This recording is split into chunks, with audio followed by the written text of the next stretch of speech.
Welcome to the Crime for Sleep channel. Let me know where you're watching from and what time it is.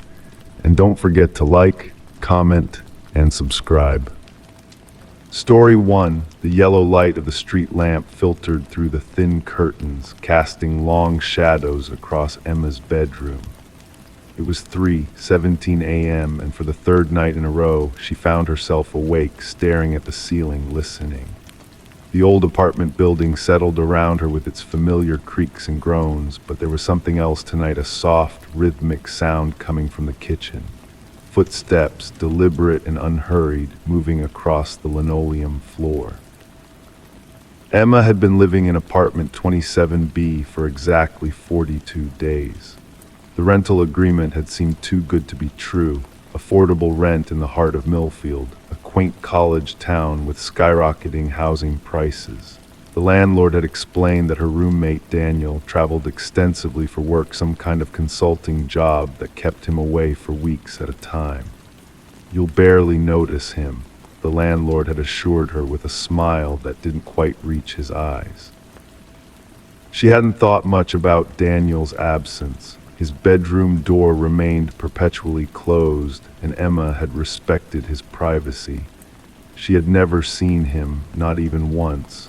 The arrangement had suited her perfectly, all the benefits of splitting rent without the complications of actually sharing her space.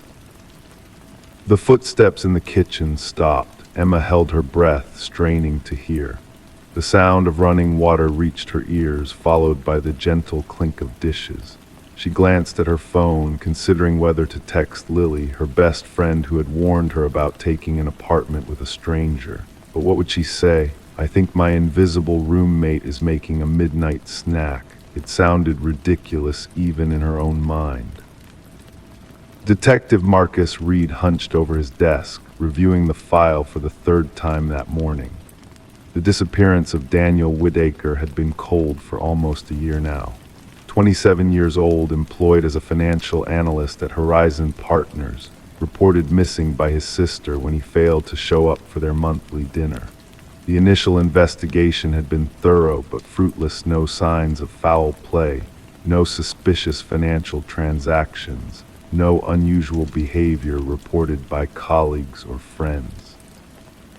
It was as if Daniel had simply decided to vanish. What had brought the case back to Reed's attention was a curious detail that had emerged during a routine follow-up.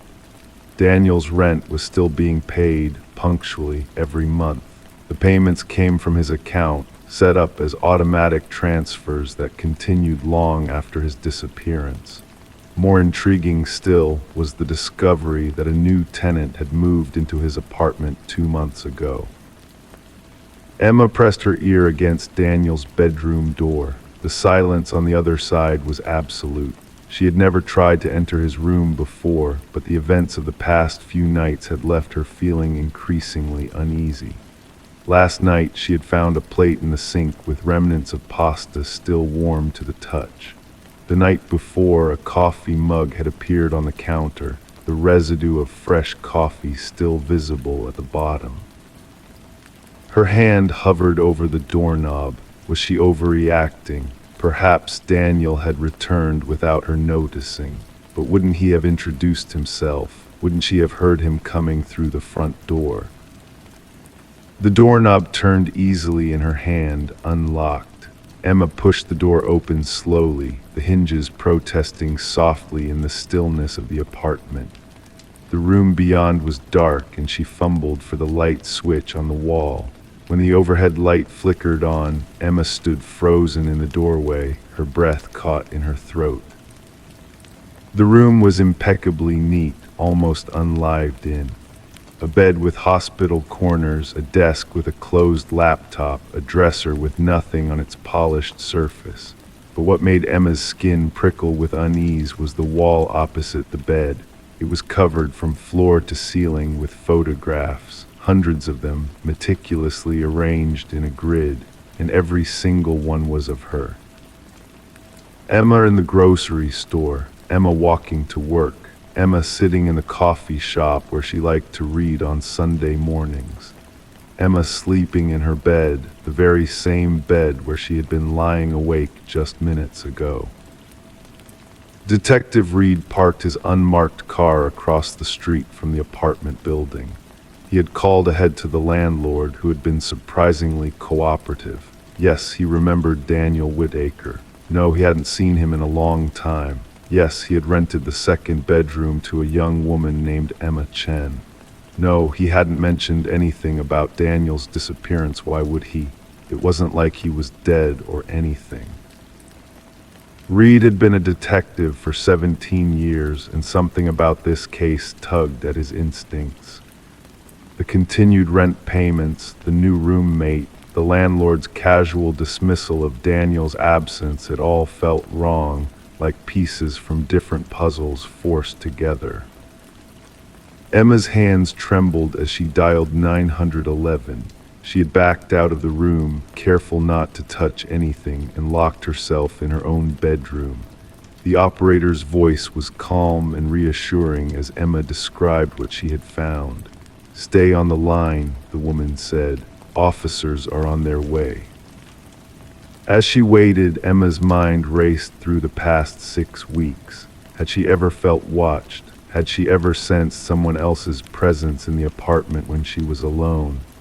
She thought of the strange dreams she'd been having lately, dreams where she was walking through the apartment while someone followed closely behind her, always just out of sight.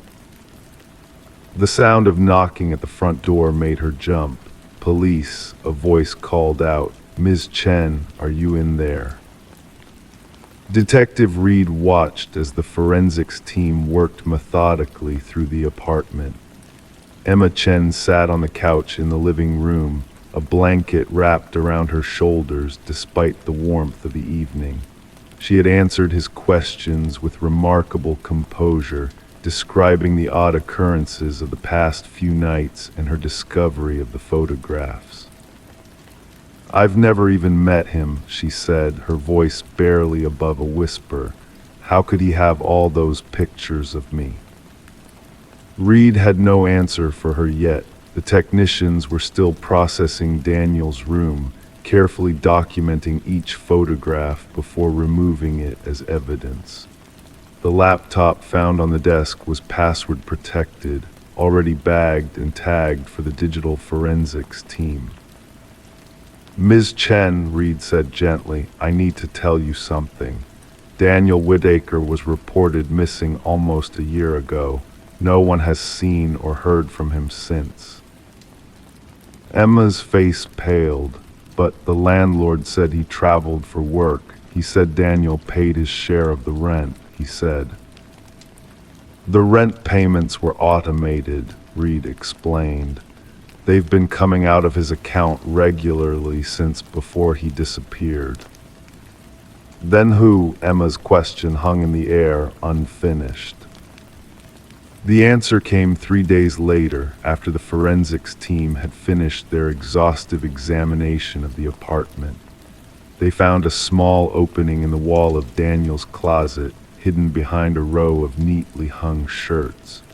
The opening led to a crawl space between the walls, narrow but navigable, that connected to a similar opening in Emma's closet. And in that cramped, dusty space, they found a sleeping bag, a small box of protein bars, and a water bottle. A phone charger snaked its way to an outlet in Daniel's room through a tiny hole in the drywall. A notebook contained meticulous entries detailing Emma's daily routine, her conversations on the phone, the times she left and returned to the apartment. But of Daniel Whitaker, there was no sign. The case took another turn when the digital forensics team cracked the password on Daniel's laptop. The browser history revealed frequent visits to websites dedicated to living invisibly and how to disappear completely. There were detailed notes on creating false identities, avoiding surveillance cameras, and techniques for moving silently through occupied spaces. More disturbing were the emails. dozens of them, sent from Daniel's account to his own address, describing his project, an experiment in existing alongside someone without ever being seen.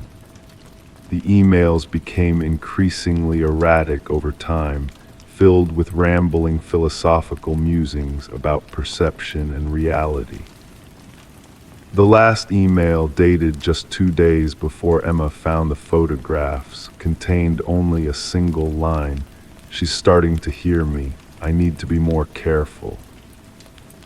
Emma never returned to the apartment. The landlord, now under investigation for his role in renting out the apartment of a missing person, arranged for her belongings to be packed and delivered to her parents' home, where she had gone to stay. The case of Daniel Whitaker remained open, his whereabouts unknown. Detective Reed often found himself thinking about the case in quiet moments. Had Daniel staged his own disappearance only to hide in plain sight? Was he still out there watching from the shadows? Or had something more sinister happened, something that the evidence had yet to reveal? In the end, all Reed had were theories and a collection of unsettling photographs, frozen moments of a life unwittingly shared with someone who had mastered the art of not being seen. And sometimes, late at night, he would find himself looking over his shoulder, wondering if he too was being watched by eyes he couldn't see. The case of the roommate who was never seen officially remains unsolved. But in Millfield, tenants have become more cautious about shared accommodations. They check closets more carefully, listen more intently to the sounds their apartments make in the night, and wonder about the strangers they agree to live with, the ones they see, and perhaps more importantly, the ones they don't. Story 2, the house had been empty for years at least, that's what the neighbors thought. But when a real estate agent went inside for an inspection, the furniture was still arranged perfectly. Fresh fruit sat in a bowl on the table. A radio played softly in the corner, and the front door, it had just locked itself behind her. Rachel Peters had been in real estate for 15 years. She had seen everything from hidden rooms to forgotten pets, but never had she experienced anything like this. The Victorian house at 317 Maple Street was supposed to be vacant, abandoned after the previous owner, Alina Wilkins, had passed away some 3 years ago. With no next of kin and property taxes mounting, the county had finally taken possession and put it up for auction. The autumn afternoon cast long shadows through the dusty windows as Rachel stood in the entryway, her heart beating a steady rhythm against her ribs. The house was silent now. The radio that had been playing moments before had stopped, leaving only the soft ticking of an antique grandfather clock in the hallway. She tried the door handle again, feeling the cool brass resist her efforts. "Hello," her voice didn't echo as one might expect in an empty house. Instead, it seemed to be absorbed by the walls, by the heavy velvet curtains, by the plush carpet beneath her sensible heels. Rachel pulled her phone from her pocket, only to find no service bars, of course. The living room to her right was immaculate. No dust sheets covered the Victorian furniture. No cobwebs draped across the crystal chandelier. Everything looked as if it had been polished that morning. Rachel's fingers traced the edge of a mahogany side table, expecting to feel grime, but finding only the smooth coolness of well-maintained wood. In the kitchen, the bowl of fruit caught her attention again. Apples, oranges, and a single ripe banana arranged in a perfect still life.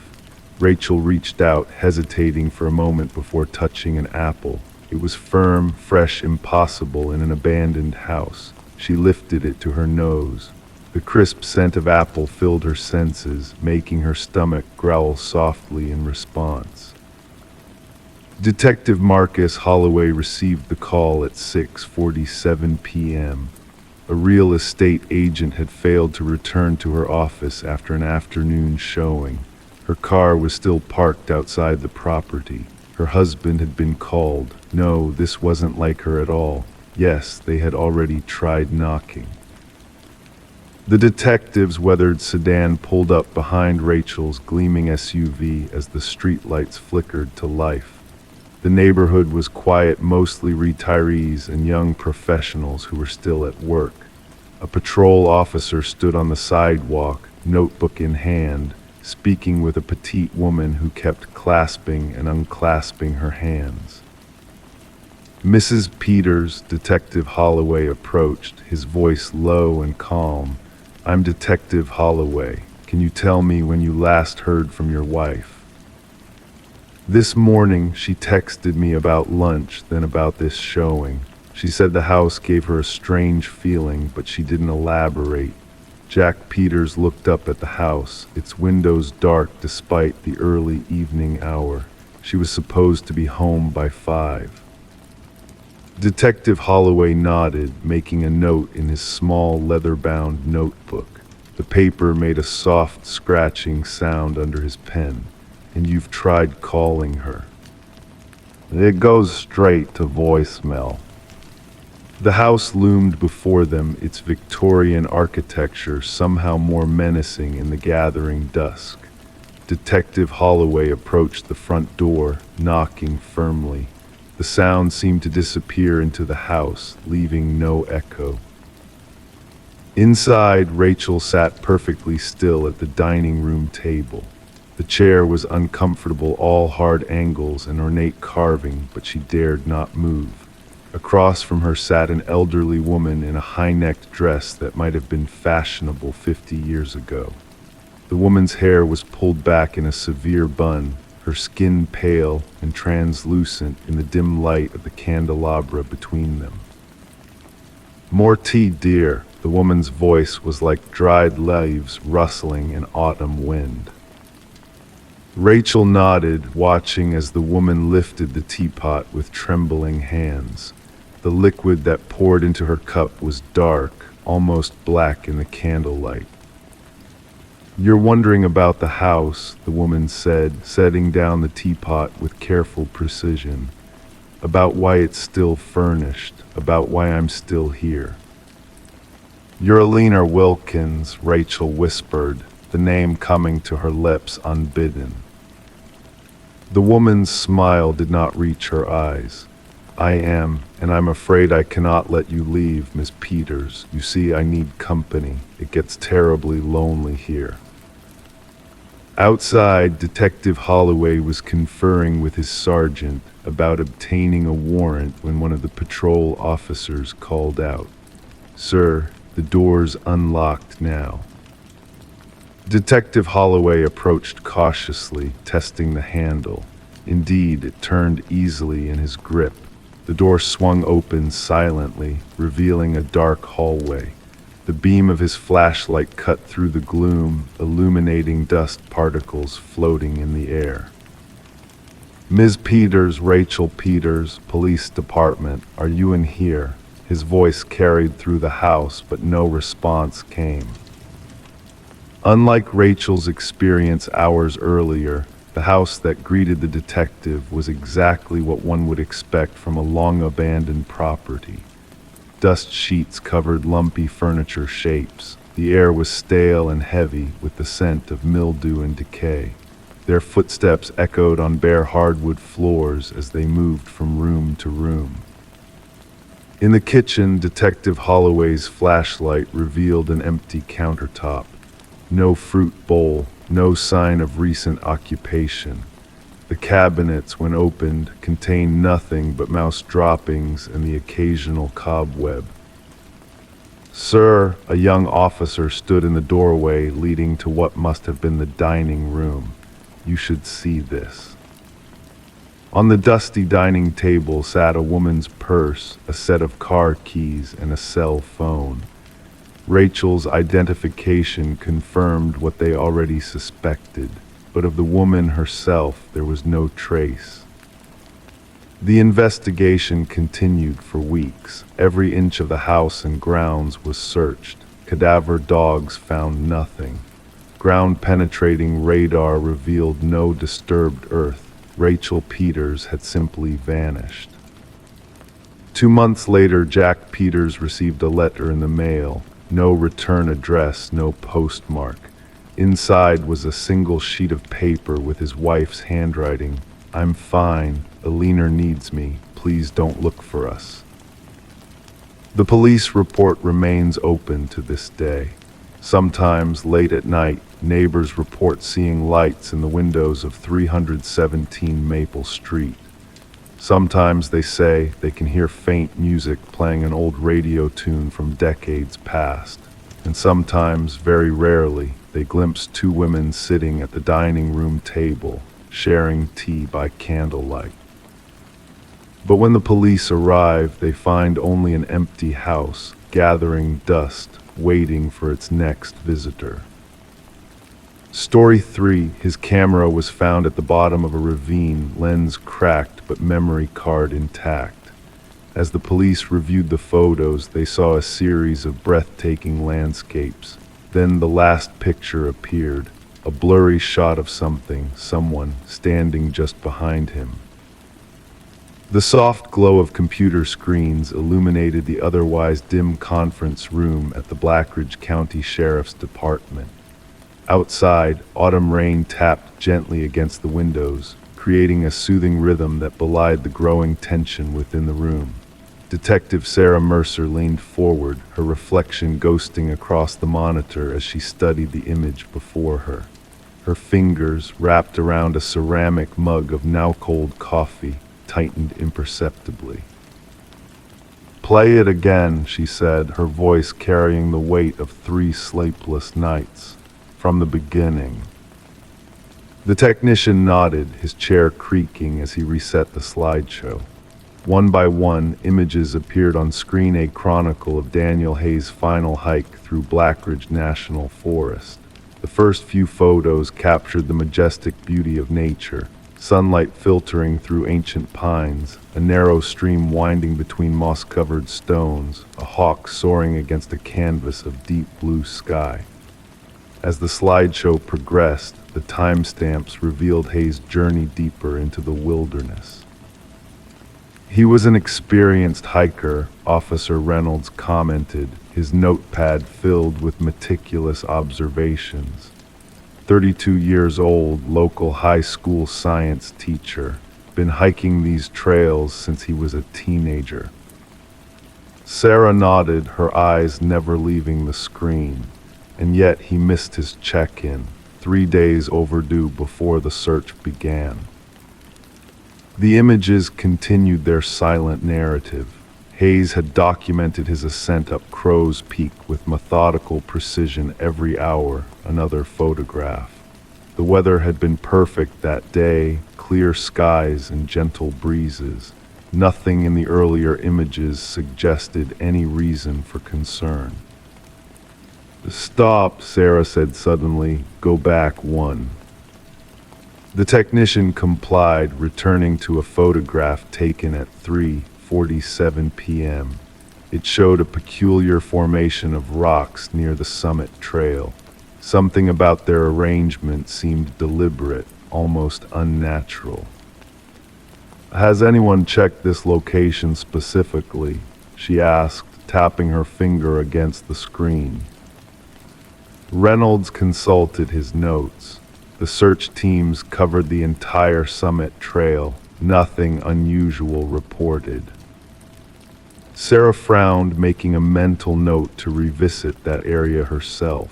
The slideshow resumed, and with each advancing image, the daylight began to wane. Hayes had started his descent as afternoon shadows lengthened across the mountainside. The timestamps grew further apart. He was moving faster now, perhaps concerned about losing daylight.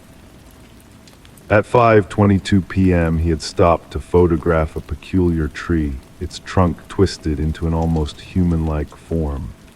At 5:46 p.m., he captured the sun setting behind distant peaks, painting the sky in watercolors of amber and rose. By 6:30 p.m., he was using flash photography, the dense forest around him now draped in early evening darkness. The conference room had fallen into complete silence, save for the persistent rain against the windows and the occasional sip of coffee. Everyone present knew what was coming: the final photograph, the one found on the memory card of Hayes' damaged camera, recovered at the bottom of Eagle's Ravine, nearly 2 miles off his planned route.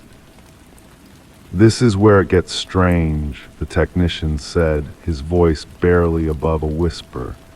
"The last photo was taken at 8:17 p.m. The image appeared on screen. Unlike the carefully composed shots that preceded it, this one was tilted, slightly out of focus. Hayes appeared to have been taking a selfie with the forest behind him, his headlamp creating a small circle of light in the gathering darkness. His expression was relaxed, perhaps tired, but showing no signs of distress or fear. But there, in the shadows, just beyond the reach of his headlamp, stood a figure. "Can you enhance that area?" Sarah asked, pointing to the blurred shape. The technician nodded, selecting the region and adjusting the contrast and brightness. The figure remained frustratingly indistinct, a darker shadow among shadows, human-shaped but somehow wrong in its proportions. Too tall, perhaps, or standing at an impossible angle on the steep terrain. "We've run it through every filter and enhancement program we have," the technician explained. "This is as clear as it gets."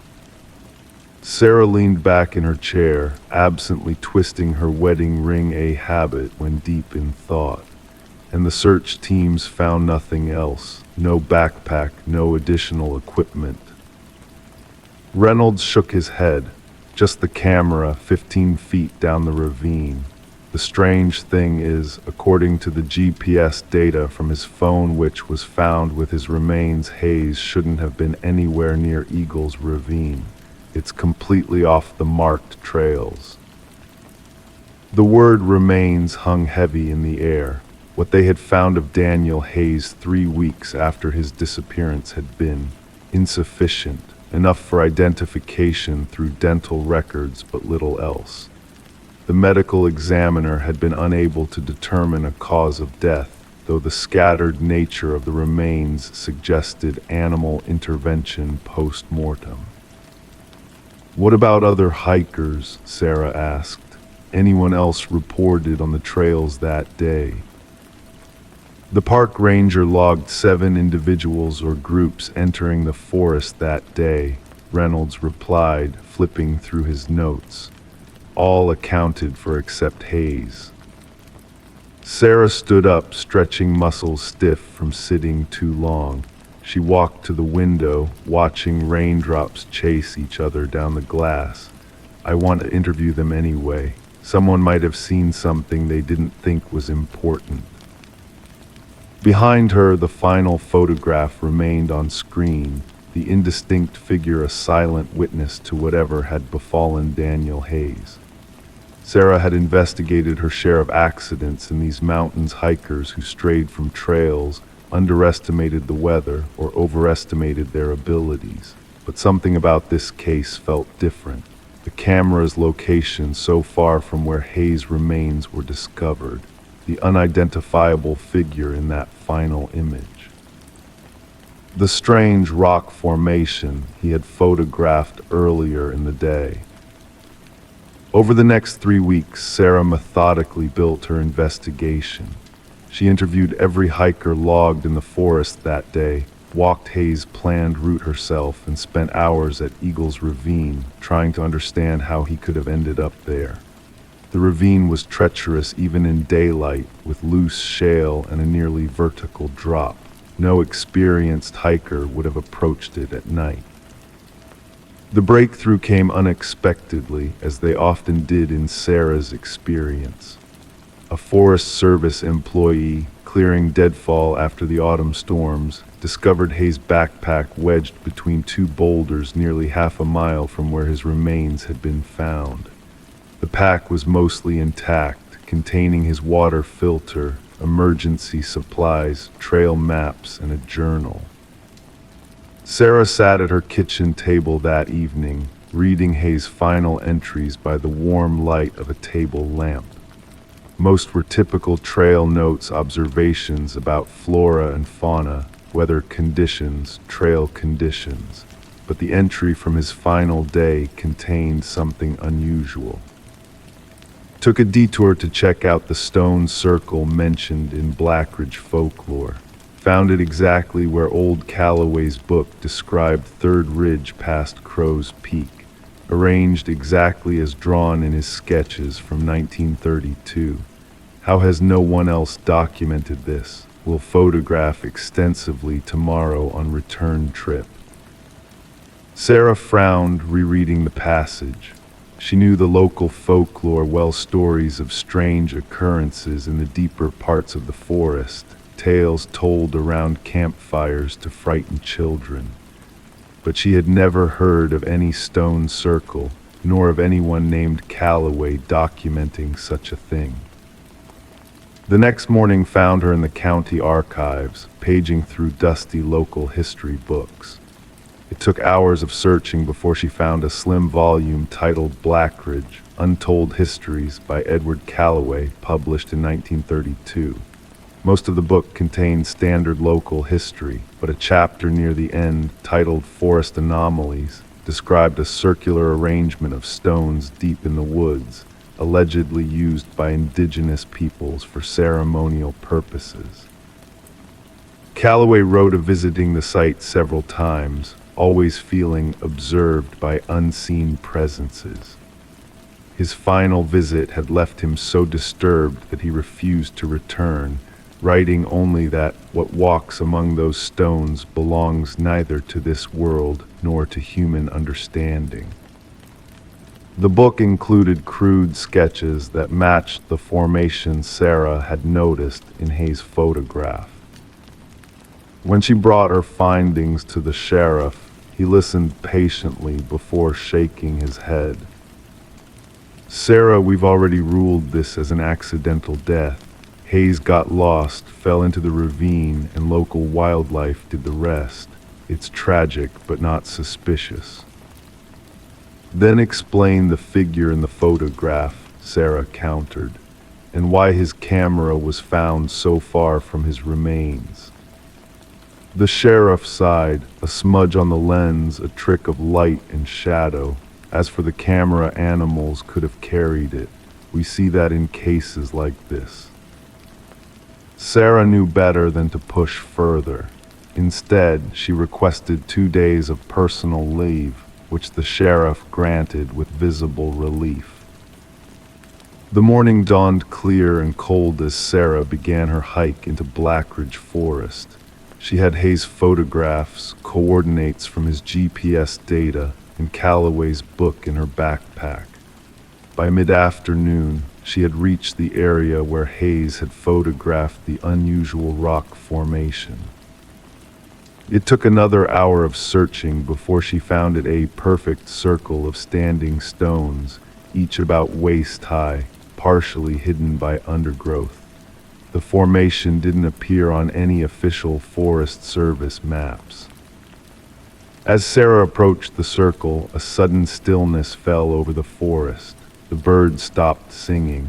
The constant whisper of pine needles in the breeze ceased, though she could still feel air moving against her face.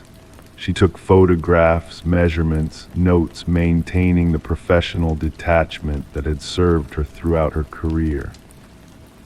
Yet as the afternoon light began to fade, that detachment became increasingly difficult to maintain.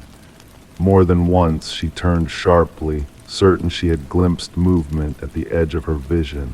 Each time she saw nothing but trees and shadows. Sarah was not one to frighten easily, but as dusk approached, she made the decision to leave. She had what she needed, evidence that both Hayes and Calloway had discovered something real, something that might explain Hayes' deviation from his planned route. As she packed her equipment, her hand brushed against Hayes' camera in her backpack. On an impulse, she took it out. The lens had been repaired, though a small crack remained in one corner. She turned it on, surprised to find the battery still had charge. Sarah hesitated only briefly before positioning herself with the stone circle in the background and taking a selfie. The flash illuminated the clearing momentarily. When she checked the image, her blood ran cold. There in the background, standing between two of the ancient stones, was a figure, tall, indistinct, but undeniably present, exactly as it had appeared in Hayes' final photograph. Story 4, she was checking out at a grocery store when the cashier's eyes widened. "Weren't you just here?" Confused, she shook her head. "No, I just got here." The cashier pointed toward the security cameras. On the screen, she saw herself, shopping, paying, walking out 10 minutes before she arrived. The security footage played with a soft hum in the background of the small office at the back of Evergreen Grocery. Detective Marion Reeves leaned forward in her chair, the metal cool against her palms as she braced herself against the desk. The footage showed a woman with shoulder-length dark hair selecting items from the produce section, methodically placing apples and a bunch of kale into her cart. The woman's movements were unhurried, deliberate, as if she had all the time in the world. "This is the first appearance," said the store manager, his voice barely above a whisper.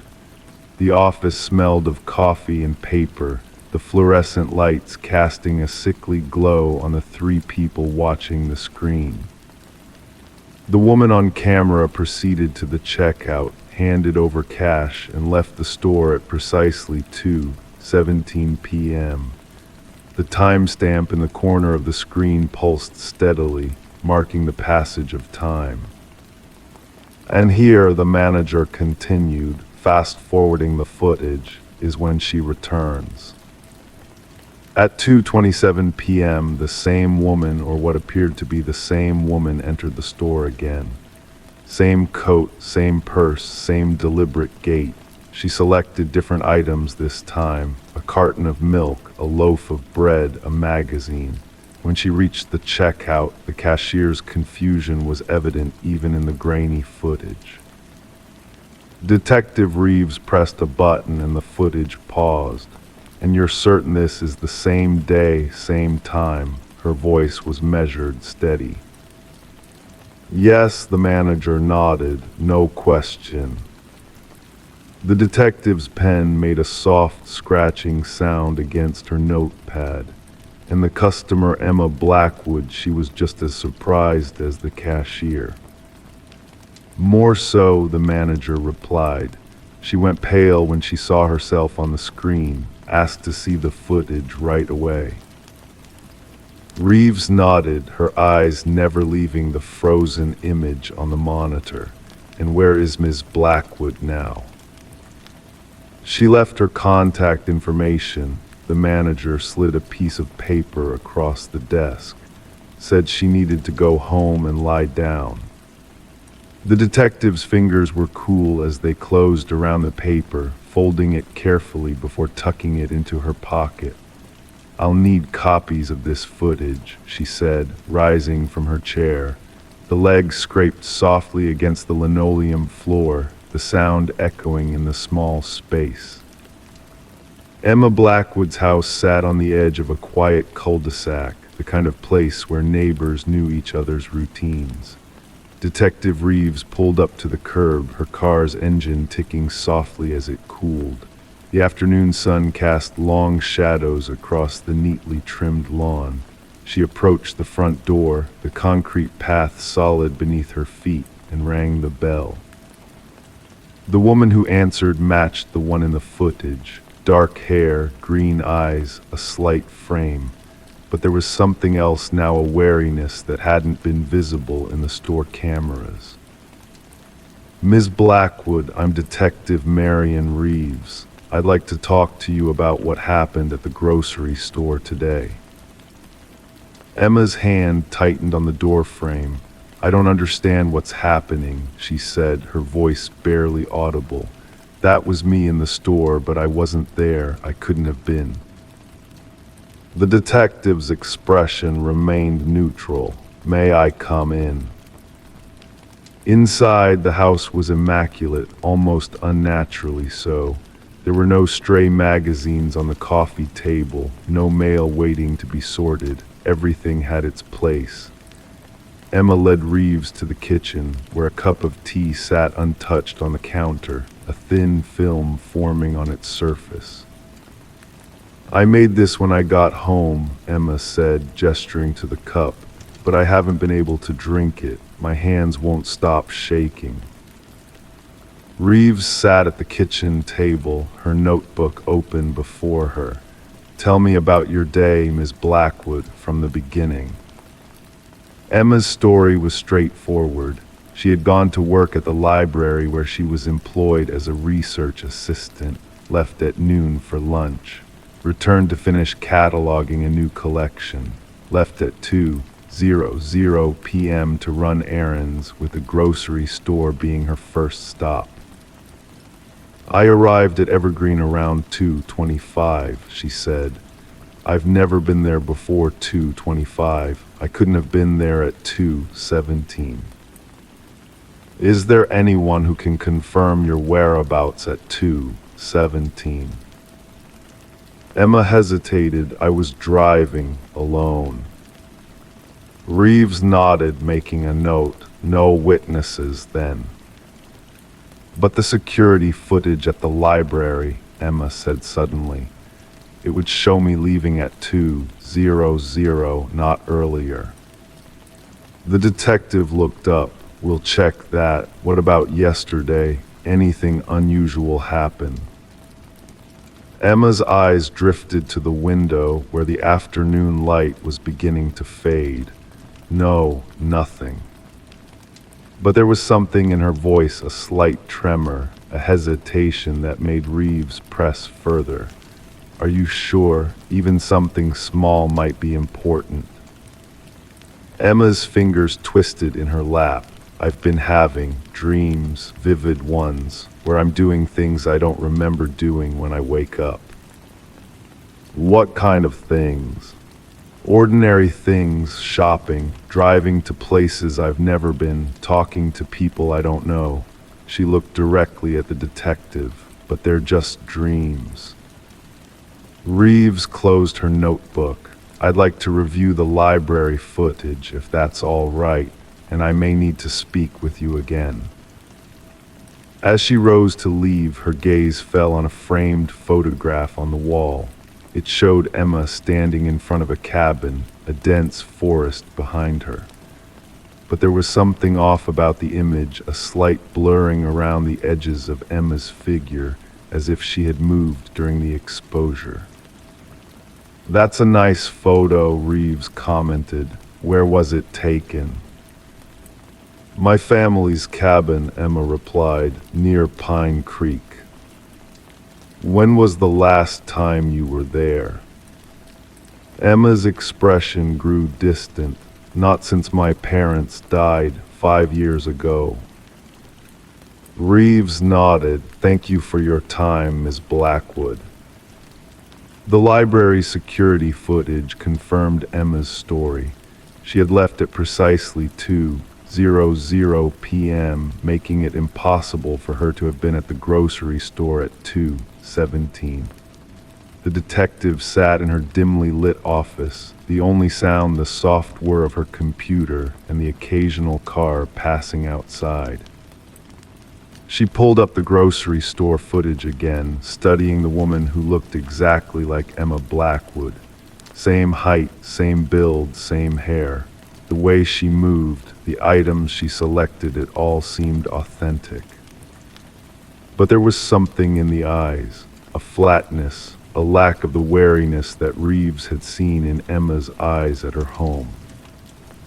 "A twin," suggested Detective Alvarez, who had stopped by her desk with coffee. "Or just someone who looks very similar." Reeves shook her head. Emma is an only child, and this is more than a resemblance, it's exact. Identity theft, then, someone disguising themselves as her. Possibly, but why? Nothing was stolen, no accounts were accessed. Alvarez shrugged. Maybe it's just the first step in a bigger plan. Reeves sipped her coffee, the bitter liquid warming her throat. Maybe. She turned back to her computer, pulling up information on Emma Blackwood, 32 years old, parents deceased in a car accident 5 years ago. No criminal record, no financial problems, nothing that would make her a target. Unless. The detective's fingers moved quickly over the keyboard, searching for information on the accident that had killed Emma's parents. The details were sparse. A single-car crash on a rural road near Pine Creek. The car had gone off the road and into a ravine. No witnesses. The bodies had been found by a hiker the next day. Reeves leaned back in her chair, her mind working. Pine Creek, the cabin in the photograph, the dreams Emma had mentioned. She reached for her phone. The cabin was exactly as it appeared in the photograph, a small, well-maintained structure surrounded by towering pines. The air was cool and damp, carrying the scent of moss and earth. Detective Reeves approached slowly, her feet crunching on the gravel path. The door was unlocked. Inside, the cabin was clean but clearly unused. A thin layer of dust covered the furniture, and the air felt stale. Reeves moved through the space carefully, her trained eyes taking in every detail. In the master bedroom, she found a closet filled with women's clothes, all in Emma's size. Some still had tags attached. In the bathroom, a toothbrush stood in a holder, the bristles slightly damp. On the kitchen counter sat a grocery bag from Evergreen Grocery. Inside were apples, kale, and a receipt time-stamped to 17 p.m. Reeves felt a chill that had nothing to do with the temperature. She drew her gun, moving silently through the cabin, checking each room, all empty. On the dining table, she found a journal. The handwriting matched the sample she had obtained from Emma's work at the library. The entries were dated, the most recent from that morning. I can't control it anymore. The separations are lasting longer. Soon, I won't be able to bring myself back together. The detective heard a sound from outside a car pulling up. She moved to the window, watching as a figure emerged from the vehicle.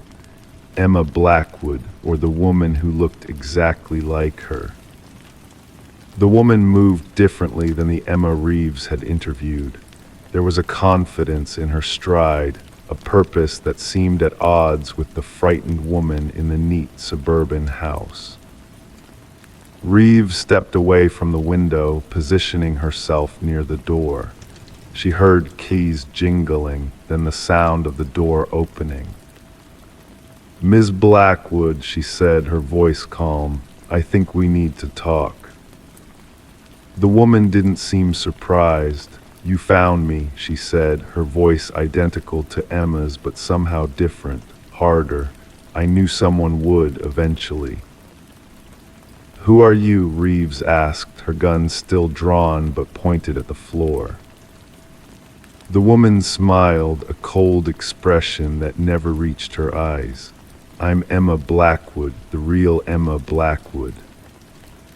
The woman I spoke to in town." "Is also Emma Blackwood," the woman interrupted. "We're the same person, detective, or we were." "I don't understand."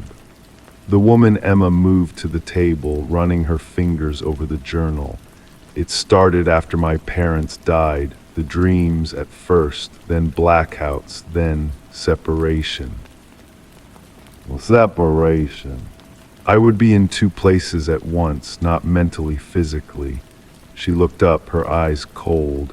I've been coming here to the cabin during the separations, but lately I've been able to stay separated longer. I've been living two lives.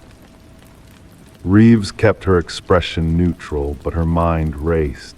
Dissociative identity disorder, some kind of delusion, or something else entirely. The accident, Emma continued. The one that killed my parents, it wasn't an accident. The detective felt a chill run down her spine. What do you mean? I was driving, Emma said, her voice flat. I was angry. We were arguing. I wasn't paying attention. She looked directly at Reeves. But afterward, I couldn't live with what I'd done, so I split. The Emma you met, she doesn't remember. She doesn't know what happened. And you do. Emma nodded. I carry the guilt, the knowledge. I'm the part of her that remembers. Reeves took a step forward. That's not possible. People don't physically split into two separate entities. And yet, Emma gestured to herself, here I am. If what you're saying is true, Reeves said slowly, what happened at the grocery store today? Emma's expression darkened. A mistake. I wasn't careful enough. I don't usually go to places where she might go. Why no? Because, Emma said, her voice barely above a whisper, I'm tired of carrying this burden alone. Outside, the wind had picked up, rustling the pine needles. The light was fading, casting long shadows across the cabin floor. You need to come with me, Reeves said finally. We need to figure this out. Emma smiled, a sad expression that finally reached her eyes. It's too late for that, detective. And as Reeves watched, Emma Blackwood began to fade, her edges blurring, her form becoming translucent. Within moments she was gone, leaving only the faintest outline in the air where she had stood. The detective stood alone in the cabin, the gun heavy in her hand, her mind struggling to process what she had witnessed. On the table, the journal lay open, the pages blank except for a single line. Some guilt is too heavy for one person to bear. Outside, the wind continued to whisper through the pines, carrying secrets that would never be fully understood. Story 5, the landlord had said it was a 3-bedroom rental, but as she unpacked, she noticed something strange, a door at the end of the hallway that wasn't in the listing photos. When she opened it, she found another bedroom, then another, and another, each one identical as if someone had copied the same room over and over again. Emma Whittaker stood frozen in the doorway of the 4th identical bedroom, her fingers still wrapped around the cool brass doorknob. The afternoon light filtered through identical windows in each room, casting long shadows across identical hardwood floors. Each room contained the same queen-sized bed with the same navy blue comforter, the same oak dresser positioned against the left wall, and the same framed landscape painting hanging above it. Even the slight scuff mark on the right corner of each dresser was identical, as though someone had meticulously recreated the same space multiple times. Emma backed away slowly, her heart beating a steady rhythm against her ribs. Not fast, not panicked, just a persistent thrum of unease. She had signed the lease for this Victorian house on Maple Street just 2 weeks prior. The listing had clearly stated 3 bedrooms, which was perfect for herself and her 2 roommates who would be arriving the following week. The landlord, Mr. Kavanaugh, had been polite but distant during their brief interactions, mentioning that the house had been in his family for generations. The sound of her footsteps echoed differently now as she retreated down the hallway, as if the house itself had somehow expanded. She pulled out her phone and scrolled through the saved listing photos. The hallway in the images ended with a small window overlooking the backyard. There was no continuing corridor, no additional doorway, no series of identical rooms. Detective Marcus Reed sipped his coffee from a chipped NYPD mug as he reviewed the case file. 3 months had passed since Emma Whitaker had filed her unusual report. What had begun as a strange housing discrepancy had evolved into something far more disturbing. His desk lamp cast a warm pool of light across the scattered photographs and interview transcripts. Outside his office window, rain tapped a gentle, syncopated rhythm against the glass. Reed traced his finger along the timeline he'd constructed. Emma had called the landlord the day she discovered the extra rooms. Mr. Kavanaugh had sounded confused, insisting the house had only 3 bedrooms as advertised. He promised to come by the next morning to see what she was talking about, but Mr. Kavanaugh never arrived. His car was found parked outside his office, keys still in the ignition, his cell phone on the passenger seat. No signs of struggle, no evidence of foul play. He had simply vanished. When Emma's roommates arrived 5 days later, they found the house locked and empty. Emma's possessions remained unpacked in the living room, her suitcase half empty, clothes neatly folded on the couch. But Emma herself was nowhere to be found. And curiously, when the police conducted their initial search of the premises, they found exactly 3 bedrooms, just as the listing had described. The detective spread out the photographs taken during that first search. 3 bedrooms, each with different furniture, different window placements, different floor plans. Nothing like the identical rooms Emma had described in her increasingly concerned text messages to her roommates leading up to her disappearance. Reed picked up the thin file containing the property records for the house on Maple Street. The structure had been built in 1897 by architect Theodore Kavanaugh. The detective's eyes lingered on an unusual note in the building permit: design modifications implemented during construction. Final floor plan differs from original submission. The house had remained in the Kavanaugh family ever since, passing from generation to generation. The current landlord, Thomas Kavanaugh, was the great-grandson of the architect. The detective's attention turned to a small evidence bag containing the only unusual item found during the search of the house: a brass key with an intricate design, discovered tucked between the pages of a book on optical illusions in what appeared to be Emma's personal belongings. The crime lab had determined it was much older than the modern locks in the house. A soft knock on his office door pulled Reed from his thoughts. Officer Zhang entered, carrying a thick folder. "You're going to want to see this, detective," she said, her voice low and measured. "We found something in the archives." She spread out a collection of yellowed newspaper clippings on the desk. The headlines spanned decades. Local woman vanishes from Maple Street home, 1932. College student missing, last seen entering rental property, 1957. Young professional disappears without a trace, 1983. All centered around the same address, all involving young women who had recently moved in. All describing the same peculiar detail. The women had mentioned finding rooms that shouldn't exist. Reed felt a chill settle at the base of his spine as Officer Zhang placed one final document before him. A page from Theodore Kavanaugh's personal journal, obtained from the Historical Society archives.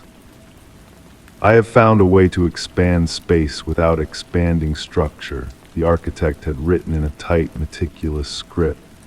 "The mathematics are perfect. Each iteration creates another fold in reality, but it requires a catalyst to maintain stability. A living catalyst. Margaret has volunteered for the first trial. My beloved wife understands the importance of this work. With her essence anchoring the first fold, I can create infinite space within finite boundaries. Others will follow, each one maintaining another fold. The house will grow within while remaining unchanged without. My masterpiece will never be understood, but it will stand forever. 6 months after Emma's disappearance, Detective Reed stood alone in the empty hallway of the house on Maple Street. The property had been seized as part of the investigation, but no charges had been filed. No bodies had been found. No evidence of any crime that could be presented in court. Just a series of disappearances spanning more than a century, connected by a house that defied logical explanation. The detective placed his hand against the wall at the end of the corridor where Emma had described finding the first additional door. The plaster felt cool beneath his palm, solid, unyielding. The floor plan showed this was an exterior wall. There could be nothing beyond it but air and the narrow strip of yard separating this house from the next. Yet as he pressed his ear against the wall, Reed could have sworn he heard something, not from outside, but from within the wall itself. A soft, rhythmic sound, like footsteps moving slowly across a hardwood floor, moving in circles over and over again, in a room that could not possibly exist. The case of the house on Maple Street remained officially unsolved. The property was eventually demolished after changing hands several times, each new owner reporting strange sensations and deciding to sell shortly after moving in. A small park now occupies the lot, but locals avoid it, especially as evening approaches. They speak of strange sounds coming from beneath the ground, footsteps, multiple sets, walking in perfect unison. As if someone or several someones were pacing identical circles in identical rooms, searching endlessly for a way out. Detective Reed retired early, citing personal reasons. His colleagues noted his increasing preoccupation with architectural impossibilities and non-Euclidean geometry. His final case note, scribbled in the margin of Emma Whittaker's file, reads simply, "The rooms are still there. They're always there. They're just folded away where we can't see them. But she can. They all can." Story 6. He had waved at the man across the street every morning for months, a friendly old neighbor watering his plants. One day, curious, he asked his landlord about him. The landlord frowned. "That house has been abandoned for years." The morning fog clung to the window panes of 43 Willow Lane, diffusing the pale autumn light that struggled to illuminate the cramped living room of Daniel Mercer's rental home. Outside, the neighborhood was coming to life with the familiar sounds of car doors closing, children's distant laughter, and the gentle hiss of lawn sprinklers. Daniel, a writer who had moved to the quiet suburban neighborhood just 6 months ago, cradled his coffee mug between his palms, savoring the warmth as he gazed across the street. There he was again, the elderly man in the faded blue cardigan, meticulously tending to the row of potted plants that lined his porch. Every morning, without fail, the old man would emerge at precisely 7:15 a.m., watering can in hand, moving with the deliberate pace of someone who had all the time in the world. And every morning, Daniel would raise his hand in greeting, receiving a gentle nod in return, a wordless ritual that had become a comforting constant in his new life.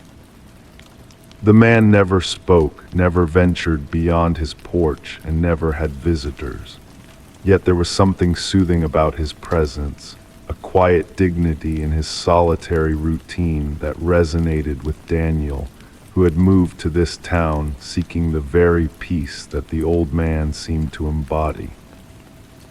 Detective Sarah Reeves shifted in her seat, the leather of the interview room chair creaking softly as she adjusted her notepad. Across from her, Daniel Mercer looked exhausted, his fingers trembling slightly as he recounted the events that had led him to the police station on that cool October morning. "I never thought to question it," Daniel explained, his voice barely above a whisper. "He was just there every day, until yesterday when I mentioned him to my landlord." The detective's pen moved across the page with practiced precision, capturing every detail of Daniel's account. The room smelled of coffee and floor polish, the fluorescent lights casting a sterile glow that seemed to drain the color from Daniel's already pale face. "And what exactly did your landlord say?" she asked, her tone neutral, neither believing nor dismissing. Daniel swallowed hard. He said that House 1852 Oakwood Drive has been abandoned for almost 7 years, that no one has lived there since the Reynolds family moved out after their daughter's disappearance. Sarah's pen paused mid-stroke, the Reynolds case, a cold case that had haunted the department for years. 17-year-old Eliza Reynolds had vanished without a trace in 2017, leaving behind a bedroom full of college applications and a family destroyed by grief. The investigation had gone nowhere, and the Reynolds had eventually moved away, unable to bear the constant reminder of their loss. "Mr. Mercer," Sarah began carefully, "are you absolutely certain about what you saw?" Daniel nodded, his eyes fixed on some distant point. "I saw him every morning for months. He wore the same blue cardigan. He had white hair, thin on top. He watered those plants like they were the most precious things in the world." Sarah made a note, the scratching of her pen against paper, the only sound in the room for several long moments. Then she looked up, her expression unreadable. "And you never spoke to this man, never crossed the street to introduce yourself?" "No," Daniel admitted, a flush of embarrassment coloring his cheeks. "I meant to so many times, but there was something private about him. I didn't want to intrude." The investigation began quietly, with little expectation of discovery. Detective Reeves and her partner, Detective Mark Holloway, visited the abandoned house the following morning. The property stood silent and neglected, autumn leaves piled against the front steps, windows filmed with grime. No potted plants lined the porch. No signs of habitation disturbed the thick layer of dust that coated every surface visible through the windows. "Your witness is either lying or delusional," Holloway remarked, squinting at the house in the morning light. "There's no one here, Sarah, hasn't been for years." But Sarah wasn't convinced. Something about Daniel Mercer's testimony rang true, the consistent details, the genuine confusion in his eyes. She requested access to the property, and by that afternoon they were stepping carefully through the abandoned home, flashlights cutting through the gloom. The house was a time capsule of sorrow. Family photos still hung on walls, furniture sat draped in sheets, kitchen cabinets contained dishes neatly stacked but coated in years of dust. Nothing had been touched since the Reynolds family had locked the door behind them, too heartbroken to sort through the memories. "There's nothing here," Holloway said, his voice echoing in the empty living room. "No sign of anyone living here or visiting." But as Sarah's flashlight beam swept across the floor, something caught her eye, a faint trail through the dust, barely perceptible, leading from the front door to the staircase. Someone had walked here recently and carefully, trying not to disturb the dust. "Mark," she called softly, "look at this." They followed the trail up the stairs, down the hallway, to a closed-door Eliza Reynolds' bedroom. Sarah felt a chill that had nothing to do with the temperature as she turned the handle.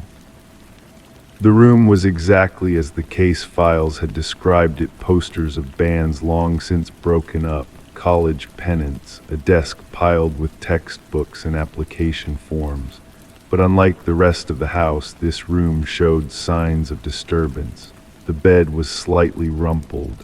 A photo frame on the nightstand had been moved, leaving a clean rectangle in the dust. And there, on a chair by the window that overlooked the street, a faded blue cardigan. "Call forensics," Sarah said, her voice steady despite the pounding of her heart, "and get me everything we have on Eliza Reynolds' father." The weeks that followed unfolded like a dream, slow and surreal. The forensic team found fingerprints matching Thomas Reynolds, Eliza's father, throughout the bedroom. Security footage from nearby houses revealed a figure slipping into the abandoned property early each morning, then leaving after dark. Daniel Mercer's testimony provided the missing piece. Thomas Reynolds had been returning to his former home, enacting a ritual of normalcy in a life that had been shattered by tragedy. He couldn't let go, Sarah explained to Daniel during their final interview. After moving away, he kept coming back, living in his car, sneaking into the house at night to sleep in his daughter's room, leaving during the day to maintain the appearance of normalcy. The plants were his way of keeping up the pretense of ordinary life. Daniel sat very still, taking in this information. But why did no one else see him? Why only me? Sarah closed her notebook gently. "Sometimes we see what others miss. You were observant in a way your neighbors weren't, and perhaps in some way he wanted to be seen, acknowledged as still belonging to that house, that life." Thomas Reynolds was eventually found living in a small apartment 2 towns over. When confronted with the evidence, he broke down, confessing to his secret visits but insisting he knew nothing about his daughter's disappearance. The investigation into Eliza's case was reopened, but Thomas was not charged with any crime related to her disappearance. Instead, he was referred for psychological evaluation and treatment. The house at 1852 Oakwood Drive was finally sold, its contents packed away, its ghosts laid to rest. Daniel Mercer continued his morning ritual of coffee by the window, but now he looked out at new neighbors, a young family with children who played in the yard where Thomas Reynolds had once tended imaginary plants. Sometimes in the early morning light, Daniel thought he could still see a figure on that porch across the street, a suggestion of movement, a shadow that resembled an old man in a cardigan. But it was just a trick of the light, a memory lingering like fog on glass. Or at least that's what he told himself. Until the day he found a small potted plant on his own porch, freshly watered, with no note and no explanation. And beside it, a faded photograph of a smiling teenage girl he recognized from the news reports about Eliza Reynolds. On the back, written in shaky handwriting, "She saw you too." Detective Sarah Reeves would later add this final detail to the case file, which would remain open, a quiet reminder that some mysteries refuse to be solved, and some neighbors never truly leave.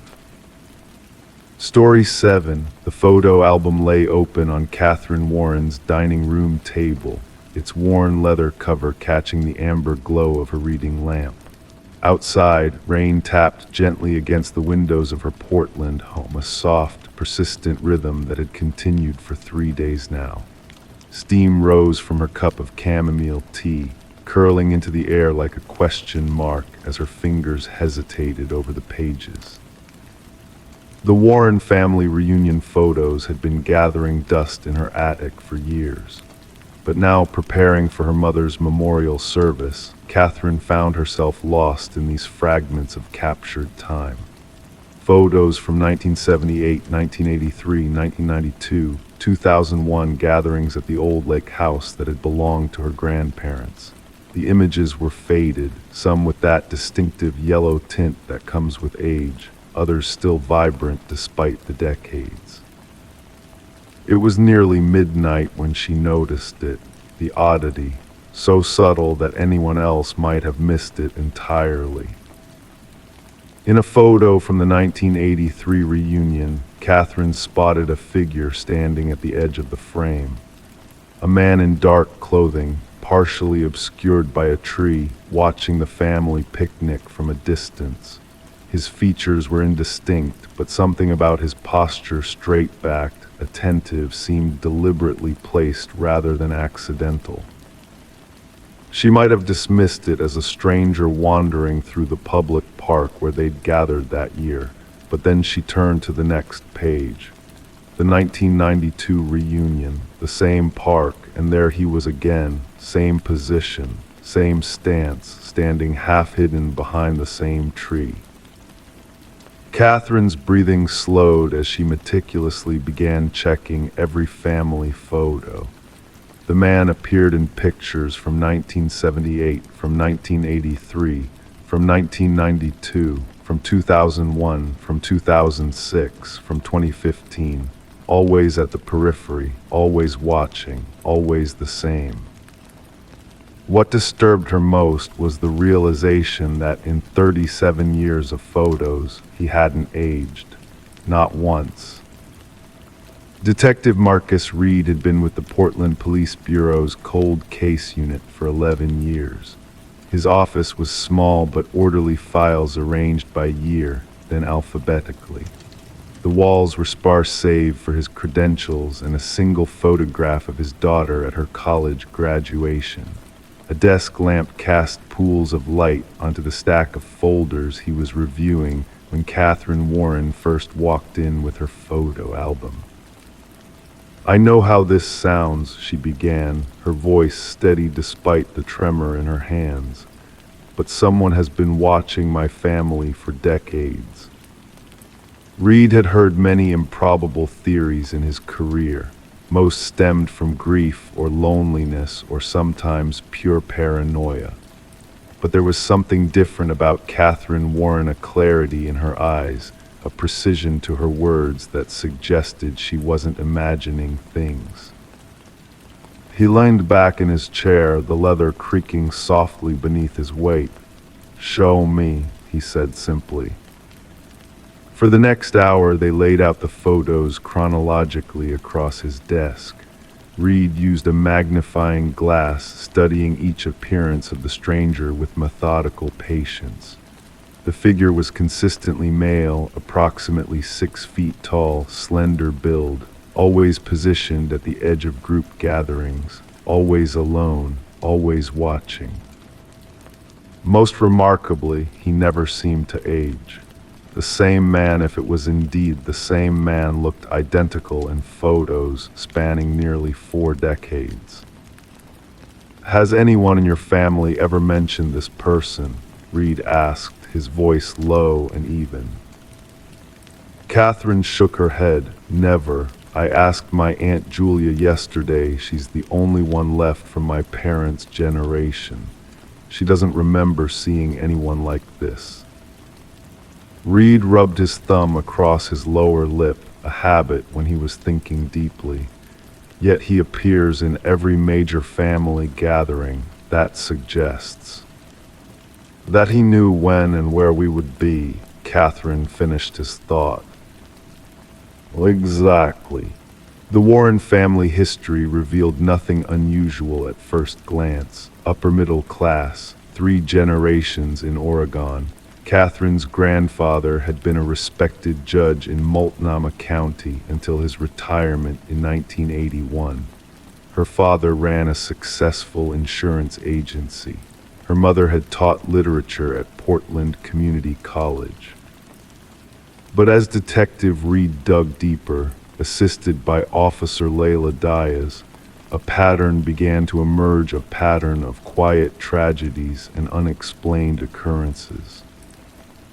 In 1964, Catherine's uncle Patrick had drowned during a fishing trip, ruled an accident.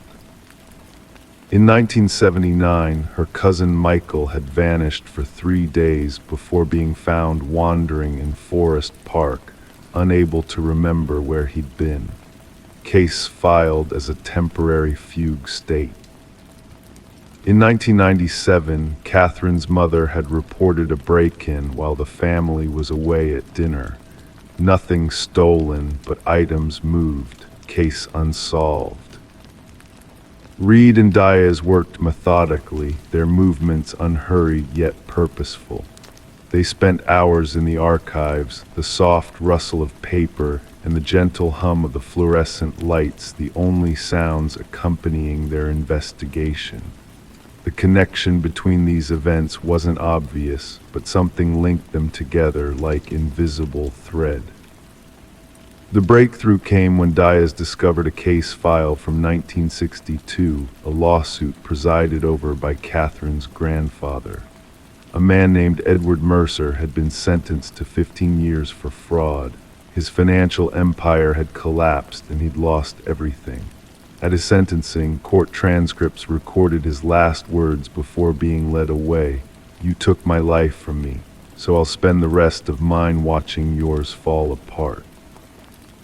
Mercer had been released in 1977, just months before the first documented appearance of the stranger in the Warren family photos. The address they had for Edward Mercer led to a modest gray house in southeast Portland. The paint was peeling, the garden overgrown with weeds. According to records, Mercer would be 92 now if he was still alive. A light rain fell as Reed and Diaz approached the front door. The air smelled of wet concrete and neglect. Reed knocked 3 times, the sound hollow and final. No answer. With a warrant in hand, they entered cautiously. The interior was surprisingly clean and orderly, though sparsely furnished. No photographs adorned the walls. No personal touches suggested a life well lived. Instead, they found something far more disturbing. In what should have been a dining room, they discovered thousands of surveillance photos. Images of the Warren family spanning decades arranged chronologically, labeled meticulously.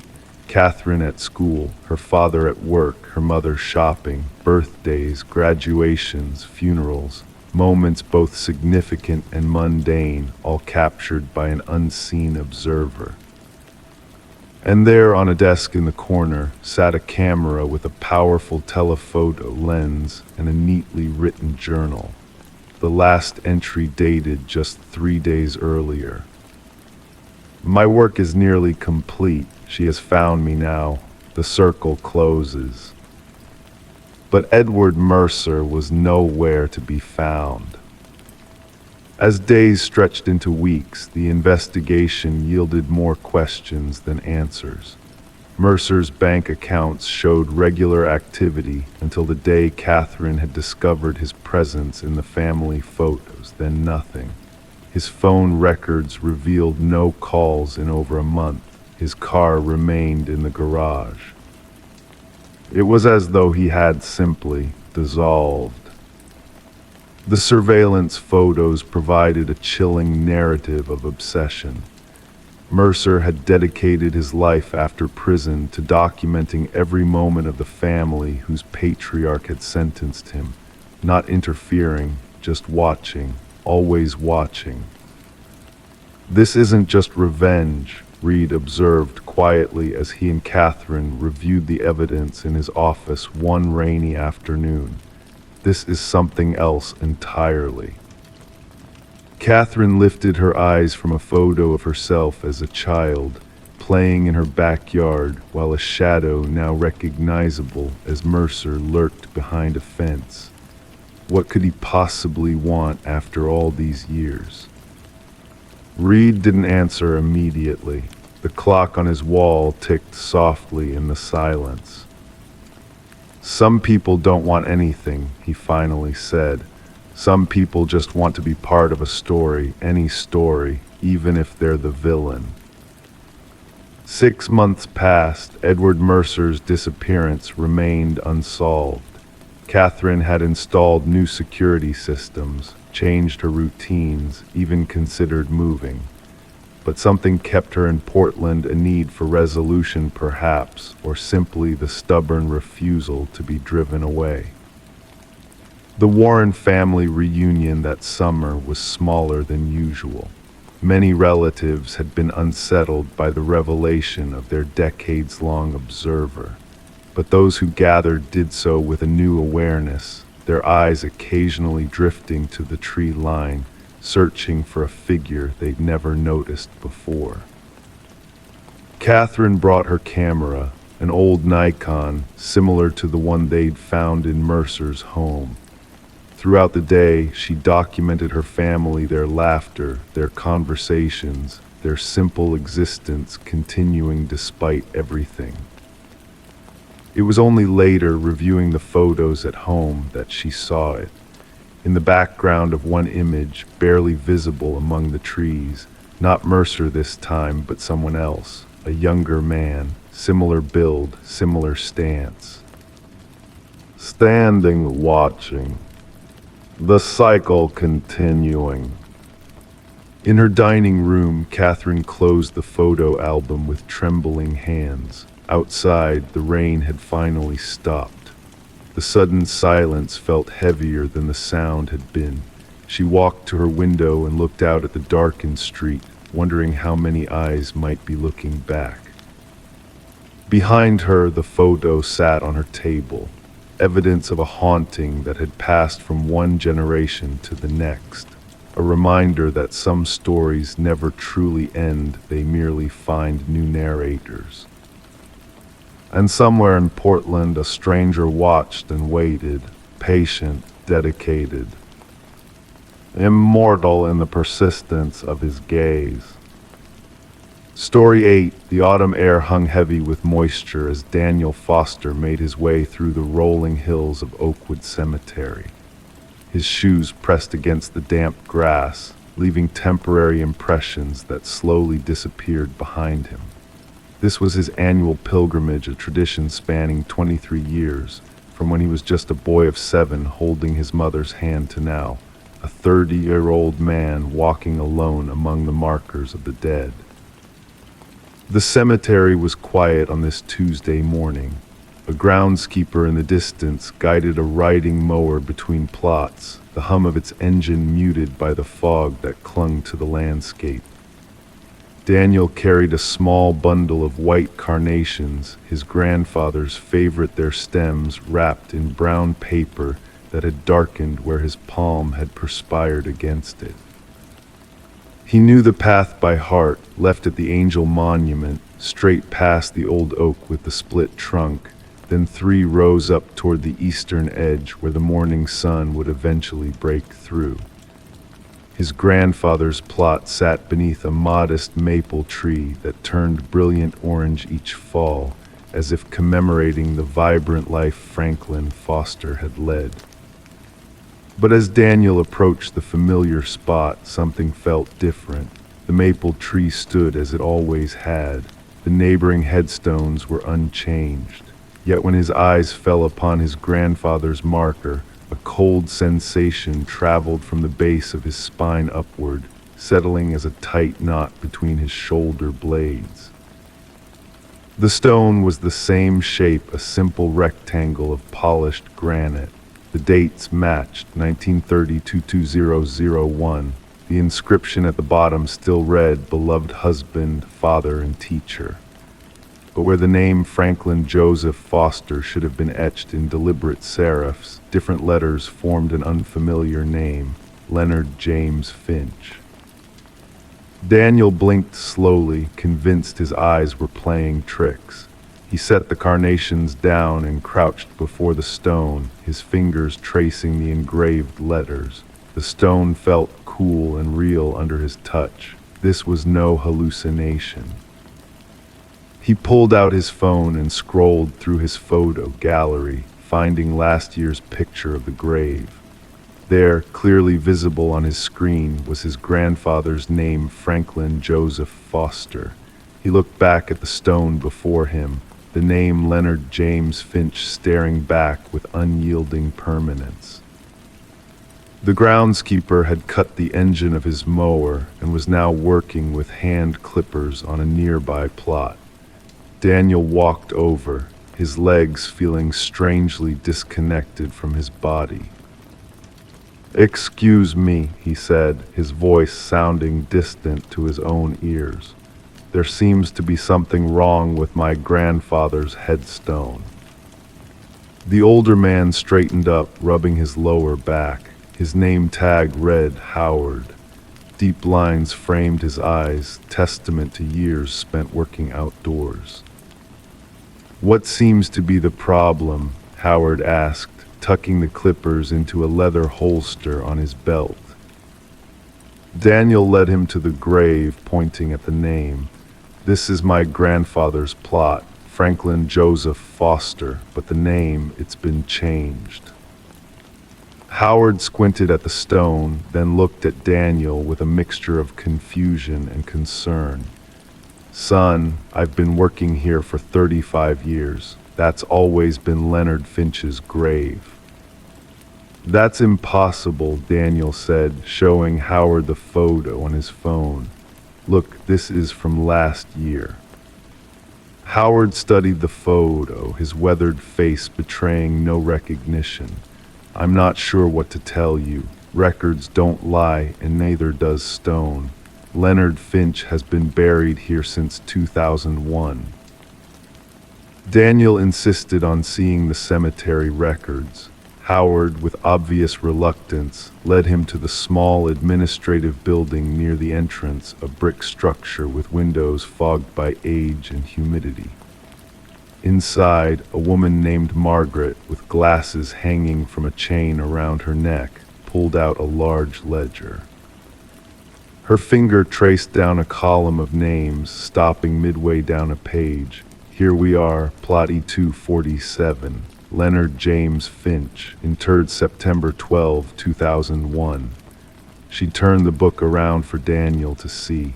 "Is this the plot you're referring to?" Daniel stared at the neat handwriting. The location matched, but everything else was wrong. "My grandfather, Franklin Foster, died on September 12, 2001. He's buried in that plot. I've been visiting him for over 20 years. Margaret and Howard exchanged a glance that made Daniel's stomach tighten. "Would you like me to look up where your grandfather is actually buried?" Margaret offered, her voice gentle as if speaking to a confused child. "Yes, please," Daniel said, a sense of unreality settling over him like the fog outside. Margaret typed into an ancient computer, the keyboard clicking loudly in the quiet office. After a moment, she looked up. "I'm sorry, but we have no record of a Franklin Joseph Foster being buried in Oakwood Cemetery." Daniel felt the room tilt slightly. "That's not possible. I was at his funeral right here. I've visited every year since." "Perhaps it was a different cemetery," Howard suggested. But Daniel knew it wasn't. He remembered the maple tree, how his grandmother had chosen the spot because Franklin had proposed to her under a maple tree 50 years earlier. In the days that followed, Daniel searched through family albums, called distant relatives, and even visited his childhood home, now occupied by strangers. Everywhere he looked, evidence of his grandfather seemed to be fading. Photos that he remembered clearly showing his grandfather's face now featured an elderly man he didn't recognize. His mother's memory seemed hazy when he asked about specific details of his grandfather's life. He found his grandmother's obituary from 5 years ago. It mentioned her as the widow of Leonard Finch, not Franklin Foster. When he called his aunt in Arizona, she seemed concerned about his mental health. "Uncle Leonard, of course I remember him. You used to sit on his lap while he told those wild sailing stories." But Daniel had no memory of sailing stories. His grandfather, the man he remembered, had been afraid of water and had never set foot on a boat. 2 weeks after discovering the changed headstone, Daniel returned to Oakwood Cemetery with a different bouquet blue forget-me-nots this time. He sat on the damp grass beside the grave of Leonard James Finch and tried to reconcile his memories with this new reality. As dusk approached, a cemetery worker Daniel hadn't seen before came to tell him they were closing. The man was young, perhaps in his early 20s. "I need to ask you something," Daniel said, rising to his feet. "Have you ever heard of anything strange happening here? Names changing, records not matching up?" The young man glanced nervously toward the administrative building, then back at Daniel. "I shouldn't say anything." "Please," Daniel urged, "I need to understand what's happening." After a moment's hesitation, the worker spoke in a hushed tone. "There was another guy about a year ago, came looking for his sister's grave, said the name was wrong. Everyone told him he was mistaken." He looked around again. "Next day he came back with old photos, documents. Then the following week he just stopped coming. When I asked about him, nobody remembered him asking about any grave." A chill that had nothing to do with the evening air passed through Daniel. What did they say happened to him? "That's the thing," the young man said, his voice barely above a whisper now. "When I mentioned him by name, my supervisor looked at me like I was crazy, said there had never been a visitor matching that description." As Daniel walked back to his car, he passed a fresh grave being dug near the eastern fence. The digger, an older man with soil-stained hands, nodded at him. "Beautiful evening," he remarked. "Yes," Daniel replied absently. Then on impulse he asked, "How long have you worked here?" "All my life," the man said, leaning on his shovel. "Started helping my father when I was just a boy. He dug graves here for 40 years before me." "Have you ever heard of Franklin Foster?" The digger's expression changed subtly. He studied Daniel's face for a long moment before answering. "Can't say that I have," but something in his eyes suggested otherwise. As Daniel turned to leave, the digger called after him. "Young man, a word of advice. In a place where the dead rest, sometimes memories should too." His voice dropped lower. "Not everything that changes is meant to be challenged." Daniel drove home with the windows down, letting the cool evening air clear his head. In his pocket was a small piece of paper where he'd written everything he could remember about his grandfather, his habits, his sayings, the specific timbre of his laugh. He wasn't sure why, but he felt a pressing need to preserve these memories, as if they might dissolve like morning mist if he didn't commit them to paper. That night he dreamed of standing in Oakwood Cemetery. In the dream, he watched as an unseen hand chiseled away at headstones, changing names letter by letter. When he approached his grandfather's grave, the stone was blank, a smooth expanse of granite waiting for a name to be inscribed. The next morning, Daniel canceled his plans to investigate further. Something about the digger's warning had resonated with him, opening a door to possibilities he wasn't ready to explore. Some mysteries, he decided, were better left unsolved, especially those that called into question the very nature of memory and reality. He would return next year, as always, and whether the headstone read Franklin Foster or Leonard Finch, he would place his carnations and remember the man who had bounced him on his knee as a child, who had taught him how to tie his shoes, who had shown him that kindness was the highest virtue a person could aspire to. Because in the end, it wasn't the name on the stone that mattered, but the love that remained in his heart unchangeable, permanent, and true. Or so he told himself as he placed the handwritten memories in his desk drawer, wondering if next year, when he opened it again, the words might somehow have changed as well. Story 9. They found it in the attic, hidden beneath a tattered blanket, a porcelain doll, delicate and old, its painted blue eyes wide and unblinking. Neither of them had ever seen it before. They laughed it off, just another forgotten antique. But that night, as they settled into bed, something felt off. The air was heavier, the silence stretched, and in the morning the doll wasn't in the attic anymore. It was sitting at the foot of their bed. The young couple, Sarah and Michael, had purchased the Victorian house at auction, enchanted by its ornate woodwork and mysterious charm despite rumors about its troubled past. They were drawn to the history embedded in its walls, not knowing they would soon become part of it. Detective Rachel Winters received the call on a crisp autumn morning. The female victim had been found in the master bedroom, her body arranged in an unnatural pose, arms and legs bent at precise angles. Her eyes were open wide, a look of terror frozen on her face.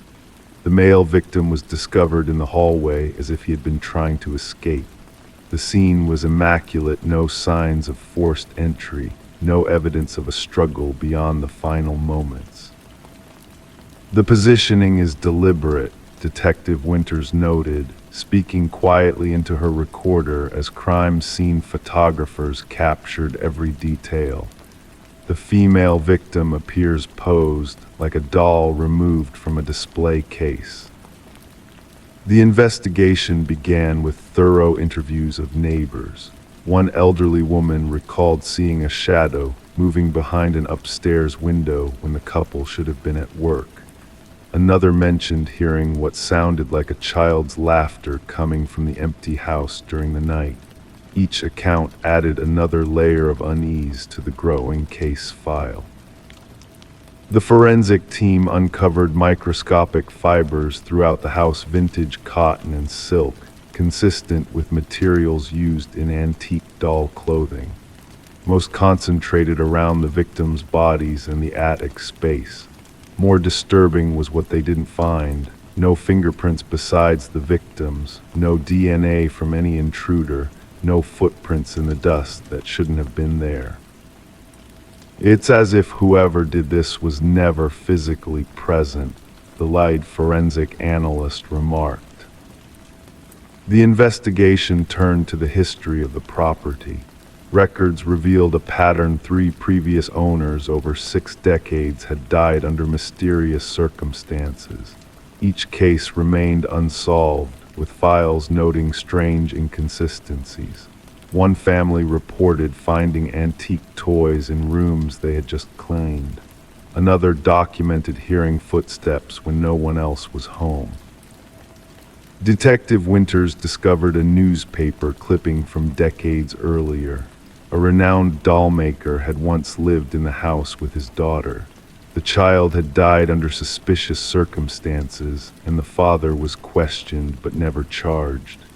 Before taking his own life, he had completed one final doll said to be a perfect replica of his daughter.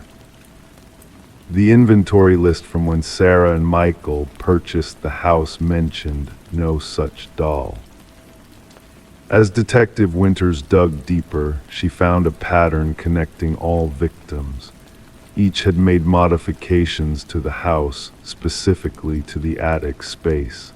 Sarah and Michael had begun renovations the week before their deaths, planning to convert the attic into a home office. The breakthrough came when examining old photographs found in a hidden compartment beneath the attic floorboards. Black and white images showed the dollmaker with his collection, but one doll stood out identical to the one described in initial police reports, the one found by Sarah and Michael. In the images, the doll appeared in different positions, sometimes seeming to move between photographs taken moments apart. Infrared scans of the walls revealed something chilling: tiny handprints, invisible to the naked eye, trailing from the attic to the master bedroom, along with a strange residue that analysis identified as porcelain dust mixed with organic material that couldn't be classified. The case took an unexpected turn when Detective Winters interviewed a distant relative of the doll maker. The woman shared family rumors about the doll maker using unorthodox materials and techniques, supposedly incorporating human elements into his most prized creations to give them life. She spoke of rituals performed to bind spirits to objects, knowledge the doll maker had acquired during travels abroad. The most perfect dolls, she whispered, were never meant to be just toys. The investigation stalled after that revelation.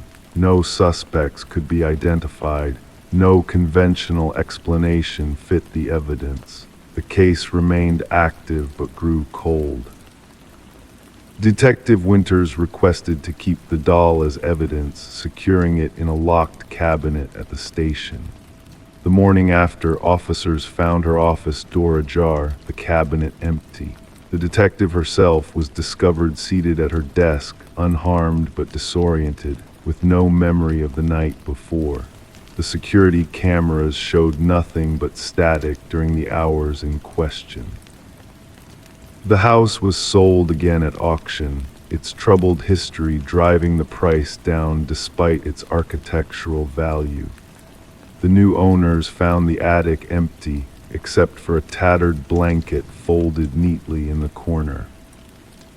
The doll was never recovered, and the deaths of Sarah and Michael joined the list of unsolved cases that would occasionally be referenced in hushed tones around the detective department. Some claimed to have glimpsed it in evidence storage, though inventory checks never confirmed its presence. Detective Winters retired early, citing personal reasons. On her last day, she removed a single item from her personal files, a photograph of the doll maker with his collection.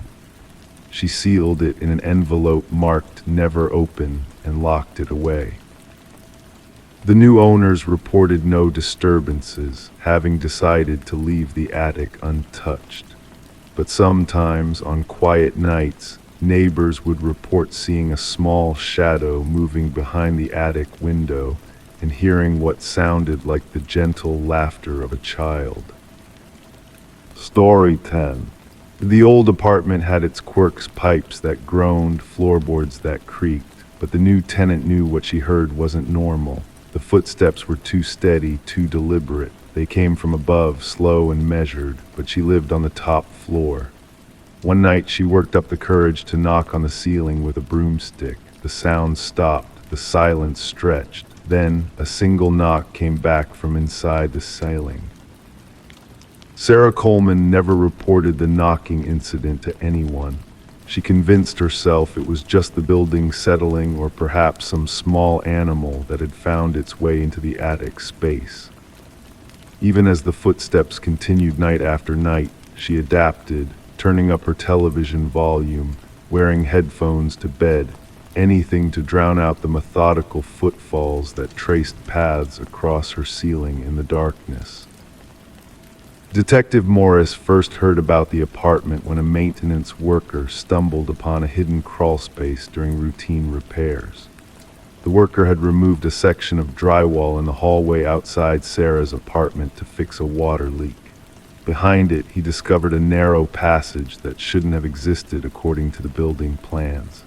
When he shined his flashlight inside, the beam illuminated a makeshift living space: food wrappers, water bottles, a soiled blanket, and a small notebook. The building superintendent called the police immediately. Detective Morris arrived with his partner, Detective Rivera, to find the maintenance worker pale and shaking.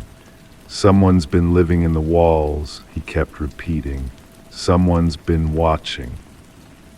The notebook contained detailed observations of Sarah Coleman, her schedule, her visitors, what she ate for dinner, what shows she watched, when she showered, when she slept.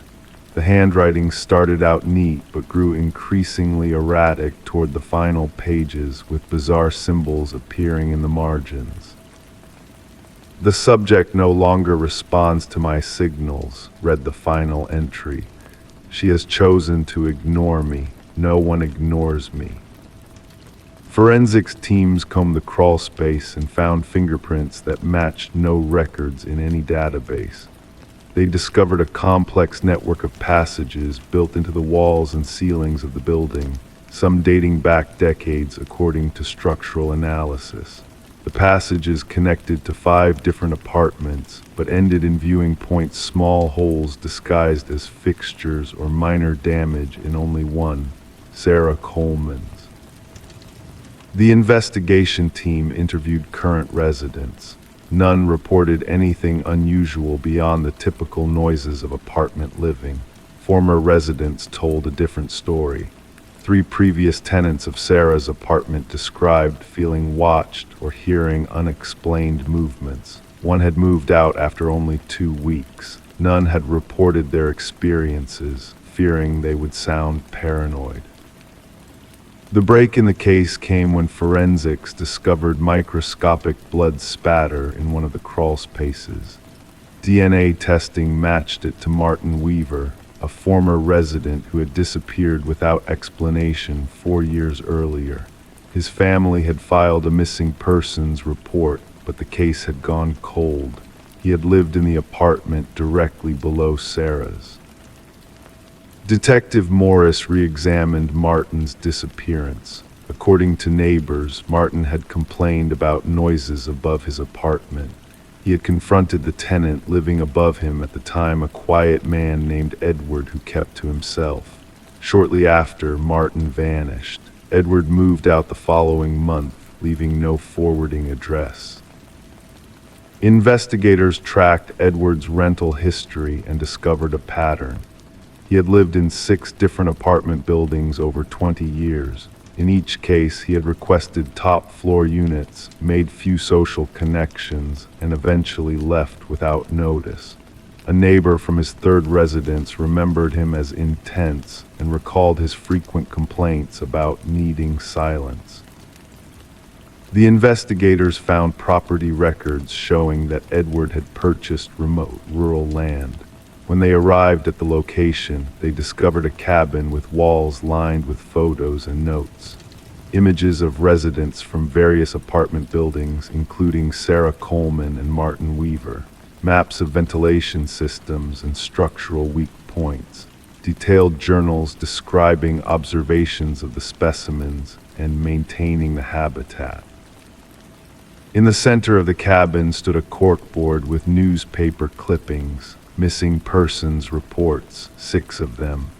All former apartment residents from buildings where Edward had lived. Deep scratches marked the wooden floor beneath the board, as if something heavy had been dragged repeatedly. Behind the cabin, cadaver dogs led investigators to a freshly disturbed patch of earth. Excavation revealed human remains, and then another grave, and another. As forensic anthropologists began the grim work of identifying the victims, Detective Morris returned to Sarah's apartment building. The crawl spaces had been sealed off, but residents still reported occasional noises. Maintenance workers installing new security systems discovered something tucked into a corner where the ceiling met the wall in the hallway, a small notebook, newer than the first one found. The first page contained only one line. "They found my old nest, but not my new one." The writing matched the previous notebook. The last page held a crude drawing of Sarah's apartment layout with a new passage marked in red and a date for that night. Officers rushed to evacuate Sarah, but found her apartment empty. Her phone lay on the kitchen counter. Her television was still on. Her shower was running. In the bathroom, steam fogged the mirror. As it cleared, a message became visible, written by a finger on the glass. Look up. The ceiling panel above the shower had been removed. The manhunt for Edward continues. Investigators have identified him as Edward Mercer, former construction worker specializing in renovations. His knowledge of building structures had allowed him to create his hidden network of observation points and passages. Thermal imaging scans of Sarah's building revealed no signs of current habitation within the walls. Sarah Coleman remains missing. Her case has been linked to similar disappearances across multiple states. Authorities have issued warnings to apartment building managers about unauthorized modifications and hidden spaces. The image that haunts Detective Morris most is not the graves or the journals or even the photos of unsuspecting residents. It's the thought of Sarah, night after night, hearing those footsteps above her in an apartment with no upstairs neighbor. The footsteps that stopped when she knocked and then knocked back. Sometimes at night, alone in his own home, Detective Morris finds himself looking up at his ceiling, listening, waiting, and wondering who else might be listening too. Story 11. The wooden plank came loose when she stepped on it, just a small shift, but enough to catch her attention. She crouched down, running her fingers along the edges, feeling the gap. The floor wasn't solid, it was hiding something. With careful hands, she pried up the boards, revealing a dark, narrow space beneath the house. At first, she saw nothing but dust and cobwebs. Then, as her eyes adjusted, she realized there was something down there. A mattress, a chair. And in the corner, a tattered notebook, filled with pages of a name, her name written over and over again. Detective Morgan Reed stood behind Sarah Coleman as she stared into the darkness beneath her newly purchased home. The terror in her eyes reflected something deeper than just finding a hidden room. It was the violation of safety, the intrusion of something sinister into what should have been her fresh start. "Don't touch anything else," Detective Reed instructed, her voice calm but firm. She clicked on her flashlight, illuminating more of the concealed space. The beam revealed walls covered with photographs, surveillance photos of Sarah walking to her car, entering buildings, talking with friends, a shrine to obsession that had existed right beneath her feet. Sarah had purchased the small cottage from the estate of an elderly man named Walter Green, who had died without any known relatives. The property had been vacant for several months before going on the market. The real estate listing had described it as charming and in need of minor renovations. No one had mentioned anything unusual during the inspections or sale. "I never met him, the previous owner," Sarah whispered. "The neighbors said he kept to himself. I thought that basement access was sealed off decades ago. That's what the inspection report said." The crime scene investigators arrived, their equipment cases thudding against the wooden floors as they entered. They photographed everything, cataloged evidence, and eventually extracted the mattress, chair, and notebook from the hidden chamber. Forensic analysts later discovered countless fingerprints throughout the space, all belonging to Walter Green. What disturbed investigators most was the timeline they pieced together. Based on utility records and dated photographs in the chamber, Walter had been watching Sarah for at least 3 years before his death.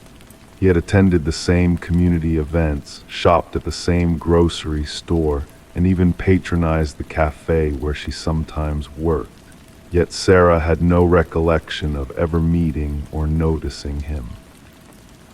This level of fixation typically escalates, the department psychologist explained during a briefing. The subject moves from fantasy to planning. The hidden room suggests he was preparing for something more direct. Detective Reed's investigation took an unexpected turn when she interviewed Walter's former coworker from the maintenance department at the local shopping center. The man seemed nervous, fidgeting with his wedding band throughout their conversation. Walter talked about her sometimes, he admitted. Said she reminded him of someone. I thought it was just an old man with a crush. I never thought, he trailed off, staring at his hands. Did he ever mention any plans involving her? Reed pressed. Not exactly plans, but he had this thing he'd say about how she belongs with me. I thought it was just talk.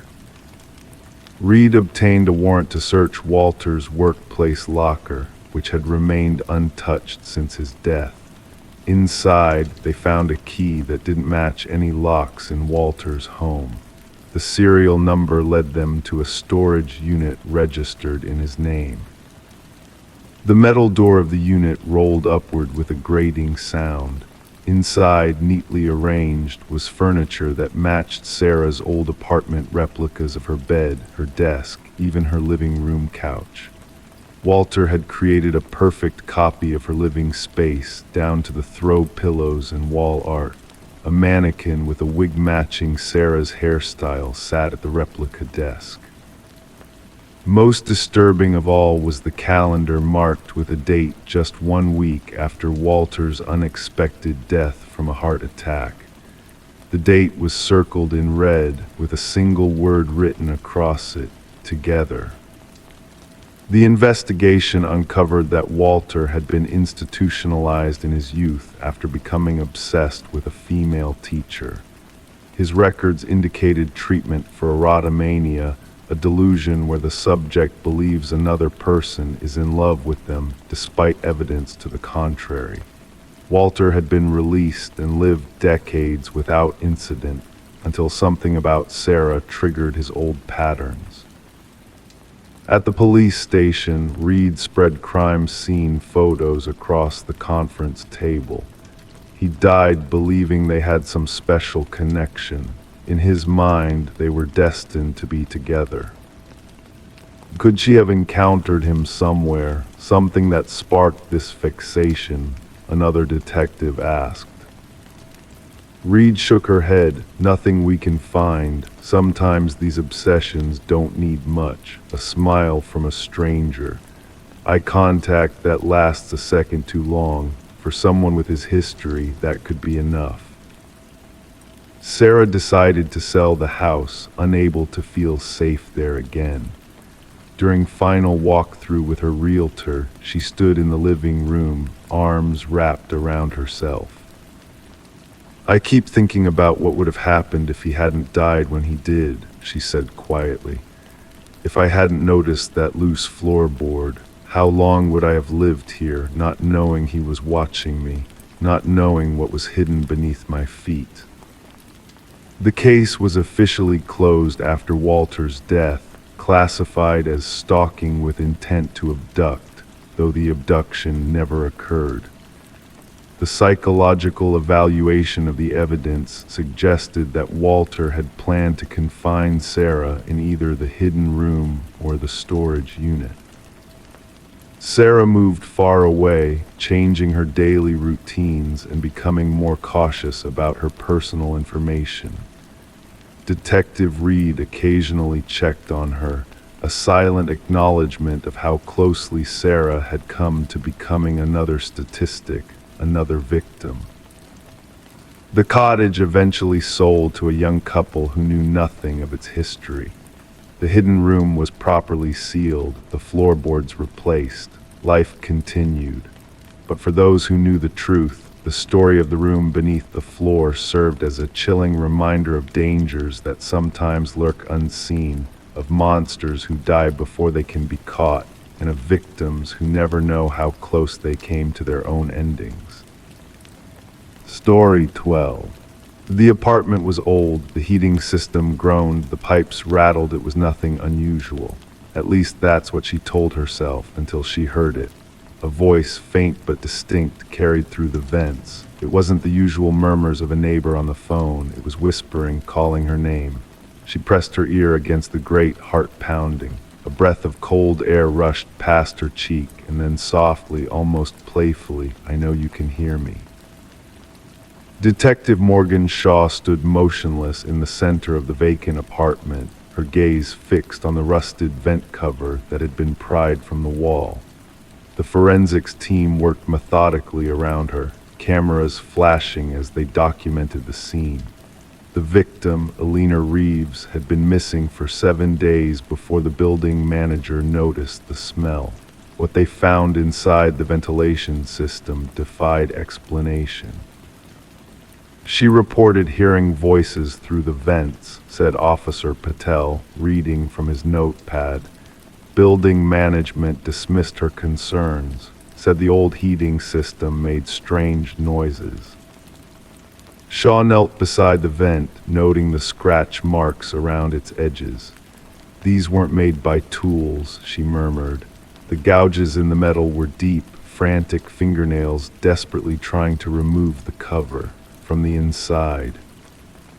The victim had been popular, well-liked, a kindergarten teacher with a warm smile and a collection of houseplants that still thrived on her windowsill.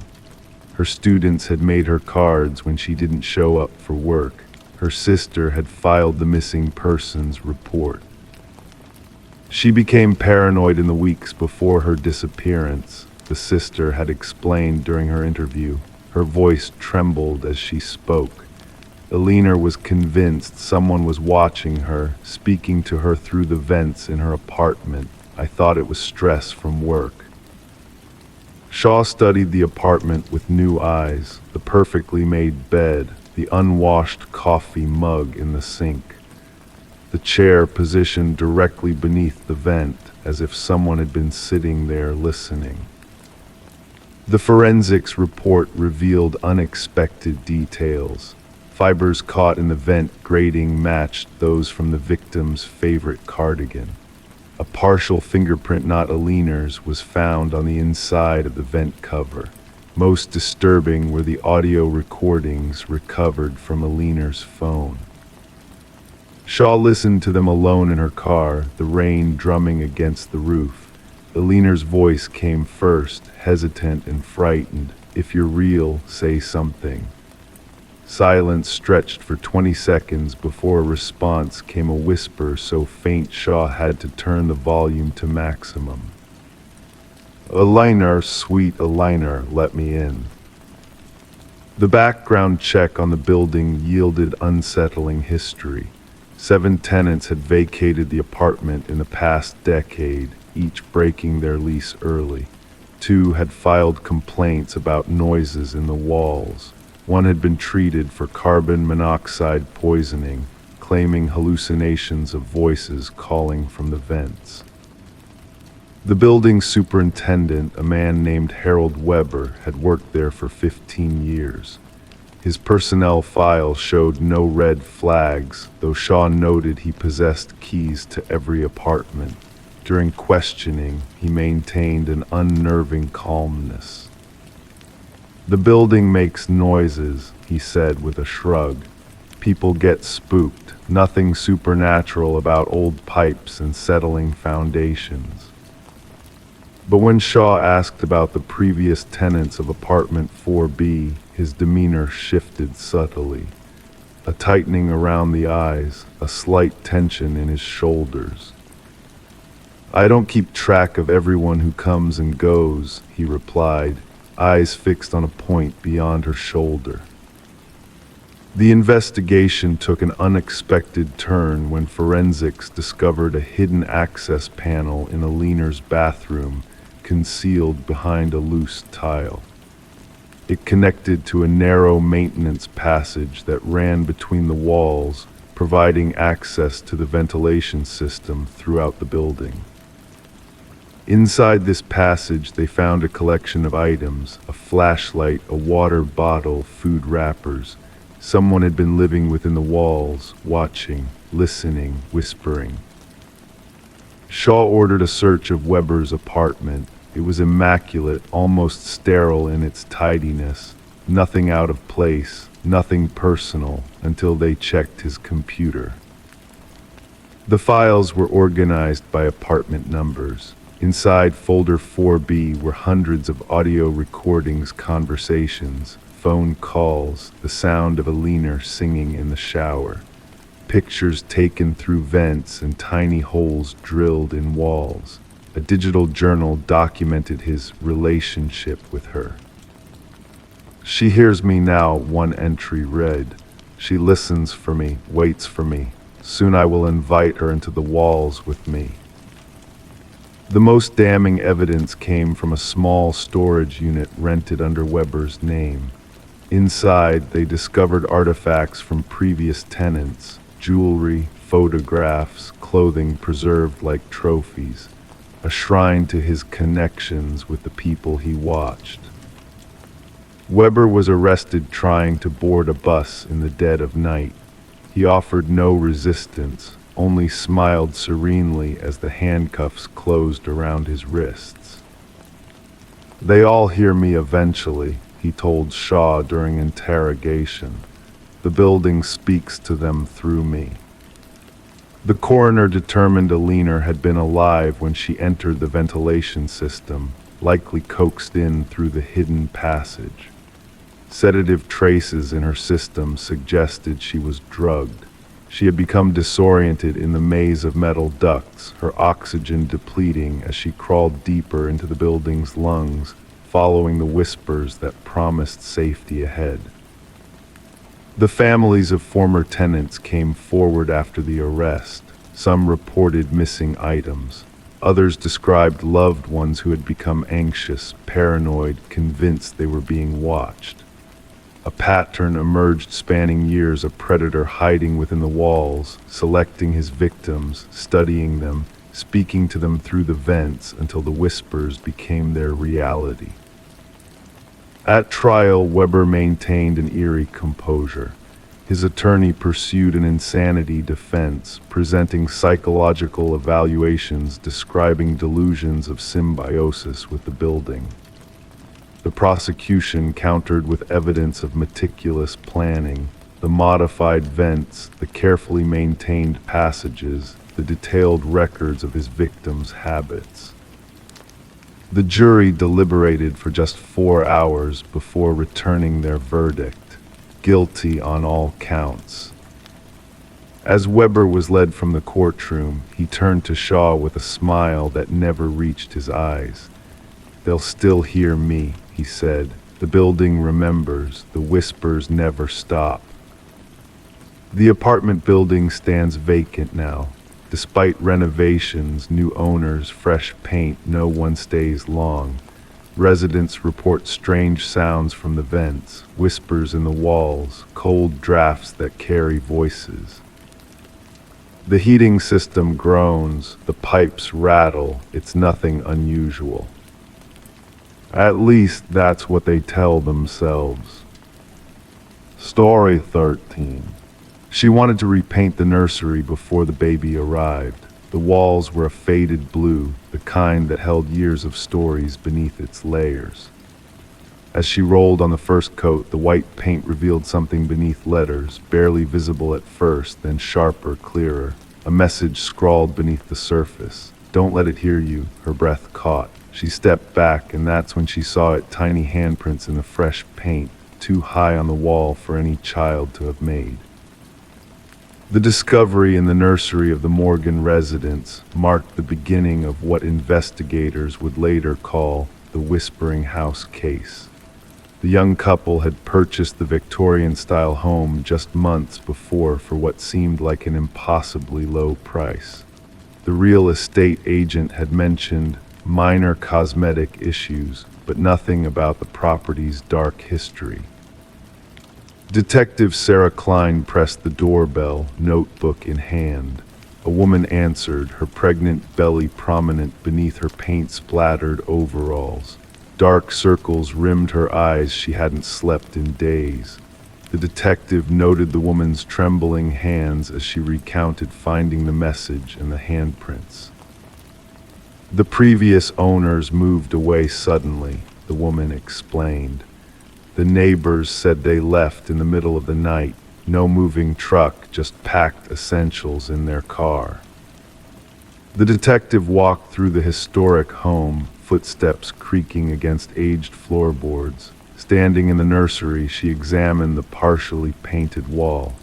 The message was still visible where the new paint had been hastily abandoned. Next to it, 5 small handprints pressed into the wet paint, positioned at adult shoulder height. Back at the precinct, Detective Klein pulled records on the property. The house had changed hands 8 times in 30 years, an unusually high turnover. Each family had stayed less than 2 years. More disturbing were the child welfare reports filed for 3 of those families. Children reporting whispers from the walls and someone watching them sleep. The detective dug deeper, requesting construction records and historical documents. The house had once belonged to Eleanor Blackwood, a wealthy widow with no children of her own who had operated a small orphanage from the property during the early industrial era. Newspaper clippings referenced 5 children who had disappeared from her care. Authorities at the time suspected they had run away, common for orphans of that period. When Eleanor died, workers renovating the house discovered a sealed room behind the nursery wall. Inside they found children's possessions, small shoes, toys, and clothing, but no remains. The case went cold, filed away in dusty archives. Detective Klein interviewed former residents, piecing together a disturbing pattern. Each family with children reported unusual occurrences, toys rearranged during the night, childish laughter echoing through empty hallways, and crayon drawings appearing on walls. Most dismissed these events as imagination until the writing appeared. The message varied slightly between accounts. Don't let them find you. Don't make a sound. Don't let it hear you. Always the same handwriting, always revealed when repainting the nursery. A forensic linguist analyzed photographs of the writing and determined it matched samples from Eleanor Blackwood's journals. More disturbing were the handprints, identical in size and placement across decades, despite different children living in the home. The investigation took a darker turn when the detective convinced the current owners to allow ground-penetrating radar in the basement. The technician pointed to anomalies in the readings, 5 distinct shapes beneath the concrete floor, each approximately child-sized. Workers broke through the concrete, revealing a gruesome confirmation. 5 small sets of remains arranged in a circle. Forensic analysis indicated the children had died during Eleanor's ownership of the house. Each child still wore a small pendant with their name engraved, the 5 orphans who had supposedly run away. The detective ordered luminol sprayed throughout the nursery. In the darkness, handprints glowed on every wall beneath layers of paint, invisible to the naked eye.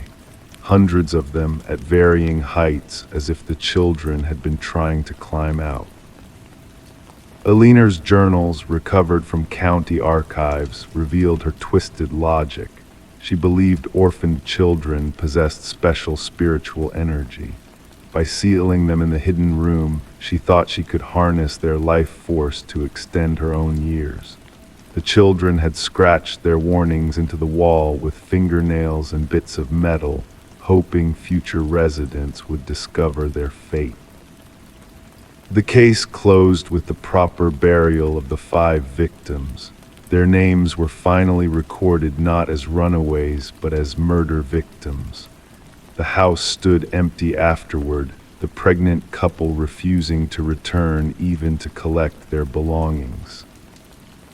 Detective Klein filed her final report, including photographs of the handprints illuminated by luminol and the message under the paint.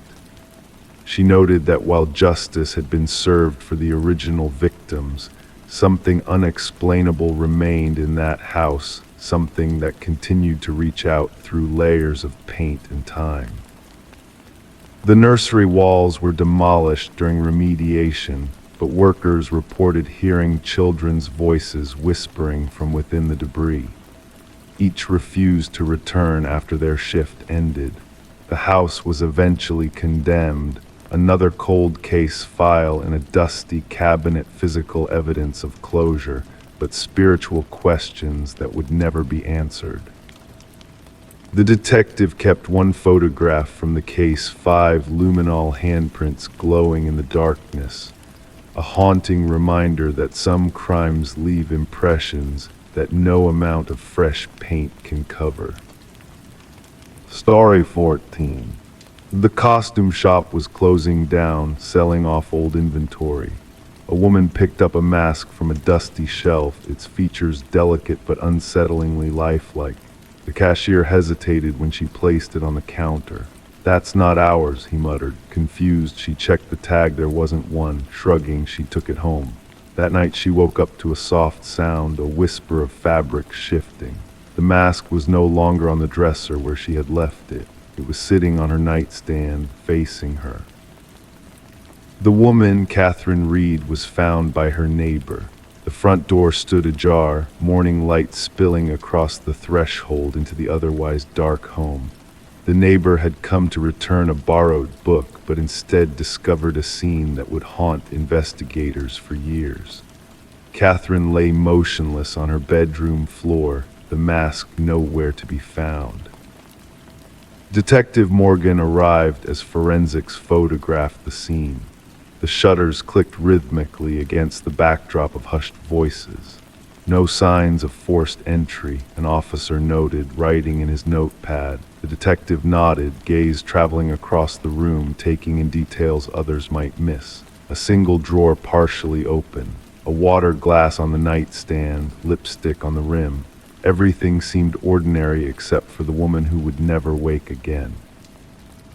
The medical examiner bent over the body, face grave. Cause of death unclear at first inspection. No visible wounds, no signs of struggle. He pointed to her face. Noticed the expression terror frozen in her features. The detective crouched for a closer look. "Something scared her to death," she whispered. Catherine had lived a quiet life as an art appraiser. Colleagues described her as meticulous, passionate about authenticity. She could spot a forgery from across the room, her boss said during questioning. She had an eye for details that weren't right. The detective wondered if that talent had somehow led to her demise. Security footage from the costume shop revealed something odd. The cashier seemed genuinely confused by the mask. He called the owner over, who shook his head firmly. The audio was poor, but lip-reading experts later confirmed his words. "We never carried anything like this." The detective visited the shop, now emptied of merchandise. The owner wrung his hands nervously. "That mask appeared during our clearance sale. Nobody knows where it came from. It wasn't in our inventory." When pressed further, he admitted, "Things like this happened occasionally after we acquired items from the estate sale of a collector who died under strange circumstances." A breakthrough came when forensics discovered microscopic fibers embedded in Catherine's fingertips. She was clutching at something, the lab technician explained. "These fibers are unusual, not modern synthetic material. They appear to be a mix of human hair and an unidentified organic substance we can't match to any database." The investigation led to records of similar deaths spanning back decades. Each victim had acquired an unusual mask shortly before their death. Each was found with an expression of pure terror. Each case remained unsolved. A retired detective who had worked on one such case agreed to meet. They sat in a dimly lit room, his hands trembling slightly as he pushed a yellowed file across the table. "We found something written inside each mask, behind the interior lining," he said. "Ancient symbols. A scholar we consulted believed they were tied to a ritual involving soul transference. The breakthrough came from an unexpected source. A journal was discovered hidden in Catherine's apartment behind a loose baseboard. Her final entry described feeling watched, sensing a presence in her home. She wrote about researching the mask's origins after the cashier's strange reaction. Her investigation had led her to connect it with a series of mysterious deaths. "The mask moves," she had written in increasingly frantic handwriting. "It watches me when I sleep. I found markings inside it, symbols matching those from unsolved cases. The collector who owned these masks died the same way. Each mask claims a life before moving on. The entity needs a new host when the mask finds its way to someone who recognizes what it truly is." The detective assembled the evidence, the strange fibers, Catherine's research, the pattern of similar deaths. The medical examiner finally determined the cause of death: cardiac arrest brought on by extreme fear. What could terrify someone so thoroughly their heart simply stopped? The case took an even more disturbing turn when surveillance footage from a neighboring house captured something the investigators had missed. A figure leaving Catherine's home in the dark, wearing what appeared to be a mask, moving with Catherine's distinctive gait, but somehow wrong, mechanical, as if someone were wearing her movements like an ill-fitting costume. The detective issued an alert for the missing mask, but it never resurfaced, not until 6 months later, when reports came of a peculiar mask appearing in a vintage shop across the country. By the time investigators arrived, it had already been sold. The buyer's name was not recorded. The case remains officially unsolved. The detective keeps Catherine's journal in her desk drawer, a reminder of a truth too strange for official reports.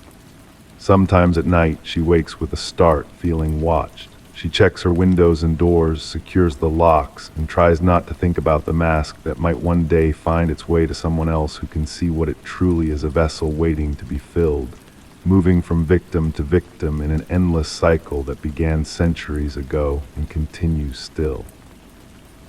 The mask is out there waiting to be found again. And when it is, another person will wake to the soft sound of movement in the dark, to find it has crept closer while they slept, empty eye holes fixed upon them, hungry for what lives behind their eyes. Story 15. The apartment had been empty for months. The new tenants weren't expecting much when they moved in: just dust, maybe some forgotten furniture. But one door wouldn't budge. It was a closet, locked from the inside. When the landlord finally forced it open, they expected old coats or junk. Instead, they found something chilling. The walls were covered in scratches, deep, uneven lines carved desperately into the wood.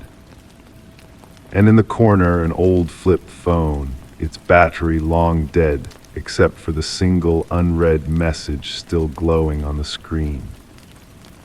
Detective Morgan Shaw had seen many disturbing scenes throughout her career. This one, however, made the hairs on her neck stand up, not because of any blood or obvious signs of violence, but because of what those scratch marks implied: someone had been trapped inside that small space, fighting, desperate. "We need forensics here now," she said to her partner, Officer Reed, who was already photographing the scratches, "and get me the previous tenant records." The message on the phone simply read, "I know what you did." The landlord, a nervous man with perpetually damp palms, claimed the previous tenant had moved out without notice, leaving behind rent. A young woman, quiet type, kept to herself, left maybe 6 months ago. His eyes darted around, avoiding the closet, never caused trouble. Forensics revealed multiple blood samples embedded in the wall scratches. Most matched a single person, presumably the previous tenant. Emma Caldwell, aged 28, reported missing by her workplace when she stopped showing up. But 2 other DNA samples were found. One remained unidentified in the system. The other belonged to someone who had supposedly been dead for 2 years. "This can't be right," Shaw muttered, staring at the lab report. Derek Mercer, convicted of assault 5 years ago, had reportedly died in a car accident. His dental records had confirmed the identification, yet his DNA was fresh on the closet walls. Emma's apartment told a story of interrupted life. Mail piled up, unwashed coffee mug in the sink, bed neatly made. Her phone records showed a pattern. Calls with her sister twice weekly until they suddenly stopped, and dozens of calls from an unknown number in the weeks before her disappearance. The sister says Emma mentioned a new boyfriend, Officer Reed reported. Never gave a name, just said he was intense and private. Surveillance footage from a convenience store near the apartment complex showed Emma entering her building one night, followed minutes later by a man in a baseball cap, face carefully angled away from cameras. The break came when forensics found partial fingerprints on the inside doorknob of the closet prints belonging to Derek Mercer. He faked his death, Shaw concluded. Question is why and what's his connection to Emma? The unidentified DNA sample led them to another missing persons case. Lynette Porter, who disappeared 3 years prior. Her case had gone cold, but her description matched a woman neighbors had seen visiting Emma's apartment several times. Shaw pieced it together while reviewing traffic camera footage. A car registered to Derek Mercer's mother was spotted near Emma's apartment building multiple times. The driver matched Derek's height and build. The investigation led to a remote property owned by Mercer's family. Behind heavy basement doors, they found Lynette Porter alive but severely malnourished, kept in conditions mirroring the closet where Emma had been trapped.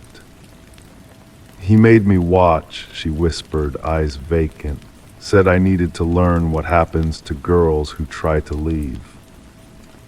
Evidence mounted, journals detailing Mercer's obsession with control, photographs of women who matched Emma and Lynette's appearance, and most damning video recordings of Mercer forcing Emma into the closet. "She thought she could tell people about me," his voice said on the recording. "About us. Nobody reveals my secrets." The manhunt for Derek Mercer stretched across jurisdictions. While authorities searched, forensic psychologists constructed a profile that chilled investigators. Mercer didn't just want to kill, he wanted to create suffering, to watch hope drain away in confined spaces. When they finally captured him at a bus terminal, Mercer was carrying a new identity and ticket to a coastal destination. In his backpack, a roll of duct tape, a hunting knife, and a newspaper clipping about Emma's disappearance.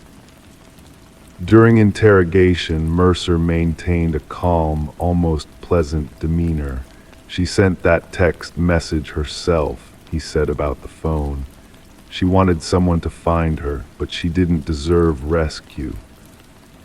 The trial revealed the elaborate scheme Mercer had created to fake his death, using dental records from a homeless man who matched his physical description. For 2 years, he had lived under the radar, targeting women who resembled his first victim. Emma's body was never found. Forensic evidence suggested she had eventually died in that closet, scratching desperately at walls that would never yield. The message on the phone had been her last attempt to implicate her killer. She had texted it to herself from Mercer's phone while he slept, knowing her battery would preserve it when the phone eventually shut down. The jury deliberated for just 4 hours before returning a guilty verdict on all counts. As the judge delivered a life sentence without possibility of parole, Mercer smiled slightly, as if the outcome satisfied some private logic only he understood. At the sentencing, Lynette Porter addressed the court. He locked us in small spaces because that's where his mind lives, trapped in darkness. But while he rots in his cell, I'll be standing in the sun. The case transformed department protocol for missing persons investigations, particularly focusing on relationship patterns and rental property searches. Detective Shaw kept the closet door from Emma's apartment mounted on her office wall, a reminder that sometimes the most terrifying crime scenes aren't covered in blood, but in the desperate marks of someone fighting to survive. Story 16. It was a pocket dial, just static and muffled sounds. The operator almost ignored it until a voice cut through. A woman whispering frantically, "He's here." He then silence. The number led to an empty house, abandoned for years. No signs of forced entry, no disturbances. But in the dust-covered kitchen, the phone sat on the counter, screen glowing. The call had been made just minutes ago. Detective Morgan Reed pressed the playback button for the 5th time. The whisper haunted her, desperate, terrified, and impossible.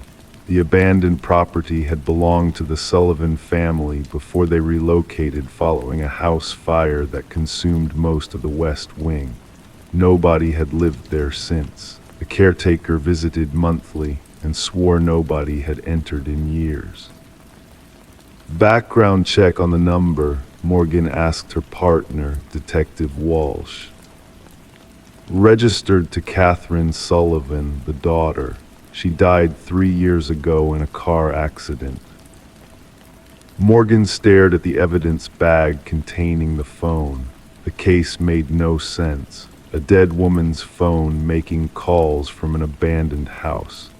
The dust on the counter had been disturbed only where the phone sat, as if it had materialized there. The forensic team found nothing useful. No fingerprints on the device except partial smudges that couldn't be identified. No footprints leading to or from the house. The doors remained locked, windows sealed. The recording became the centerpiece of their investigation, those 11 seconds of static, breathing, and 5 desperate words. Voice analysis confirmed it matched Catherine Sullivan's voice from old videos with 98% certainty. The timestamp showed the call occurred at the exact time Catherine had died 3 years prior, down to the minute. Morgan and Walsh interviewed everyone who knew Catherine. Her father, now remarried, seemed genuinely baffled.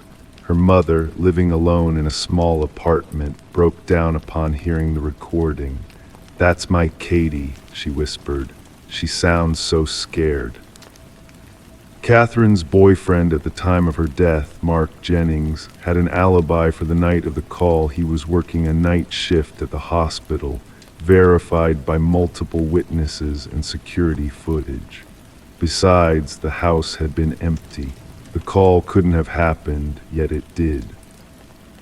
The investigation stalled until Morgan received a call from Catherine's mother. "I found something in her old things," she said, voice trembling. "Katie kept a journal, the last entry. You need to see this." The journal contained meticulous entries about Catherine's relationship with Mark. The loving beginning, followed by controlling behavior, isolation, and eventually fear. The final entry read, "He found out I'm leaving. He's furious. If anything happens to me, it wasn't an accident." Morgan confronted Mark again. His confident demeanor cracked under questioning about the journal. "You think I hurt Katie because of what she wrote? That's not evidence." The accident report stated you were first on the scene, Morgan noted, before emergency services.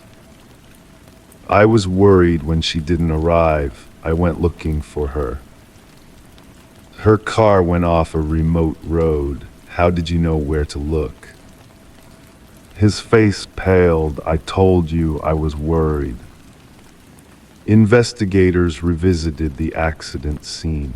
The car had been removed years ago, but Morgan ordered ground-penetrating radar of the area. They discovered something buried 20 feet from the crash site, Catherine's actual phone. The device they'd found in the house was her backup, kept at her parents' home. Forensic analysis of the buried phone revealed deleted texts between Catherine and her sister the night she died. Mark found out I'm leaving him. He's following me in his car. And later, he's forcing me off the road. The medical examiner re-examined photographs from Catherine's autopsy. The injuries weren't consistent with the crash alone. There were defensive wounds on her hands, bruising patterns suggesting strangulation. When police arrived to arrest Mark, they found him gone. His apartment contained a shrine to Catherine photographs, belongings he'd stolen from her family, and newspaper clippings about her death.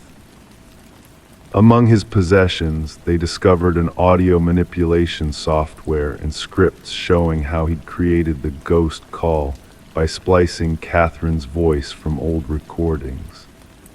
The call had been his twisted way of revisiting his crime, a game to confuse investigators and Catherine's still grieving family.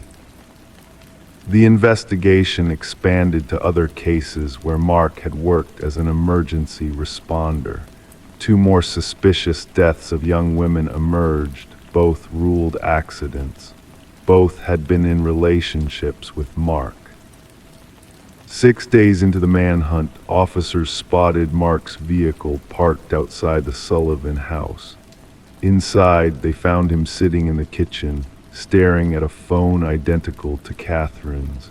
He offered no resistance during arrest. She wouldn't stay quiet, he told Morgan during interrogation. Even after I silenced her, she kept talking, kept accusing me. I needed everyone to hear her, to think she was still somewhere out there. A ghost can't testify against me. The jury deliberated for less than 3 hours before finding Mark guilty of first-degree murder. As the verdict was read, Catherine's mother clutched the journal to her chest. Justice had finally arrived, not through supernatural means, but through the voice Catherine had left behind in her words, her fears documented in ink, her final desperate attempts to reach safety. The phone from the abandoned house now sits in the evidence locker. Sometimes officers swear they hear it ring, though its battery was removed long ago. Catherine's story lives on, not as a ghost tale, but as a reminder that victims find ways to speak, even when their voices have been silenced. Story 17. Renovations were always bound to uncover strange things, old newspapers, broken trinkets, forgotten photographs. But when the couple pulled up the floorboards, they didn't expect to find a letter folded neatly beneath the wood.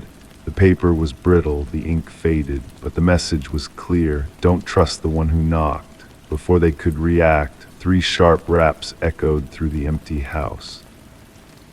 The discovery sent chills down their spines. Sarah and Michael had purchased the Victorian-era home at an estate auction, charmed by its ornate moldings and rich history. They never imagined their renovation project would unearth something so unsettling. Detective Alina Reed arrived with her partner, the floorboards still pulled up, exposing the dark cavity beneath. Her weathered hands, marked by years of handling evidence, carefully extracted the note using gloved fingers. The couple had touched it, already unavoidable contamination. Reed studied their faces as they recounted the knocking sound. Their fear seemed genuine. Background checks revealed nothing suspicious about Sarah and Michael. Newlyweds, good credit, stable jobs. The house, however, had a more complex history. Previously owned by the Hargrove family for decades, it had been vacant for 2 years following the death of the last resident, Margaret Hargrove, an elderly widow who lived alone. Neighbors described Margaret as reclusive but pleasant. No known enemies, no suspicious circumstances around her death, natural causes, according to the coroner, yet something felt off. Forensic analysis dated the note to approximately 20 years earlier. The handwriting exhibited signs of distress, pressure points suggested fear or urgency. Margaret would have been in her 60s then, living with her husband, Franklin, who had passed away 5 years before her. Reed expanded her investigation, digging through county records and interviewing former acquaintances of the Hargroves. Franklin had been respected in the community, a retired teacher with a passion for woodworking. Several pieces of his handcrafted furniture still remained in the house. A former student of Franklin's remembered him as kind but troubled during his final teaching years. He became paranoid, the student recalled, kept mentioning someone watching him. We all thought it was early dementia. The breakthrough came when Reed interviewed Margaret's sister, now living in a nursing home. Her memory faded in and out, but certain details remained sharp. Margaret was afraid of him near the end, she whispered. Not Franklin, no. The man who came knocking, the collector. Reed leaned forward, the collector. Franklin owed money, gambling debts. The man would come knocking. 3 times, always 3 knocks. Margaret wanted to sell the house to pay him off, but Franklin refused. Reed returned to the house, this time with a forensic team. They removed more floorboards, searching the crawl space methodically. The cadaver dogs found it first beneath the foundation, wrapped in plastic. A male skeleton, skull fractured in multiple places. Dental records confirmed it wasn't Franklin Hargrove. Franklin had been cremated, his ashes scattered according to his wishes. This was someone else, someone who had never been reported missing. Further excavation revealed more a wallet preserved inside the plastic. The ID inside belonged to Victor Mercer, known to police as a loan shark and collector for an illegal gambling operation. He had vanished 20 years ago without a trace. The case pieced itself together through forensic evidence and Margaret's diaries found hidden in the attic. Franklin had accrued substantial gambling debts. When Mercer came to collect with threats against Margaret, Franklin snapped. The workshop tools became weapons. The crawl space became a tomb. The note became a warning. Margaret had helped clean up, not out of malice, but out of fear and devotion. Her diaries revealed the torment she lived with afterward. I hear the knocking sometimes, even when nobody's there. 3 knocks, always 3. Franklin says it's my imagination. After Franklin died of a heart attack, Margaret lived alone in the house, never remarrying, never moving, keeping the secret beneath her feet. Her diary entries became increasingly paranoid. The knocking continues. I fear someone knows. The case was officially closed. The remains of Victor Mercer were returned to his remaining family. Justice, cold and delayed, had finally been served. Sarah and Michael sold the house, unable to live with its history. It remains vacant, the renovations abandoned. Local rumors claim that sometimes, in the dead of night, 3 distinct knocks can be heard echoing through the empty halls. Whether it's the settling of old wood or something more sinister remains unknown.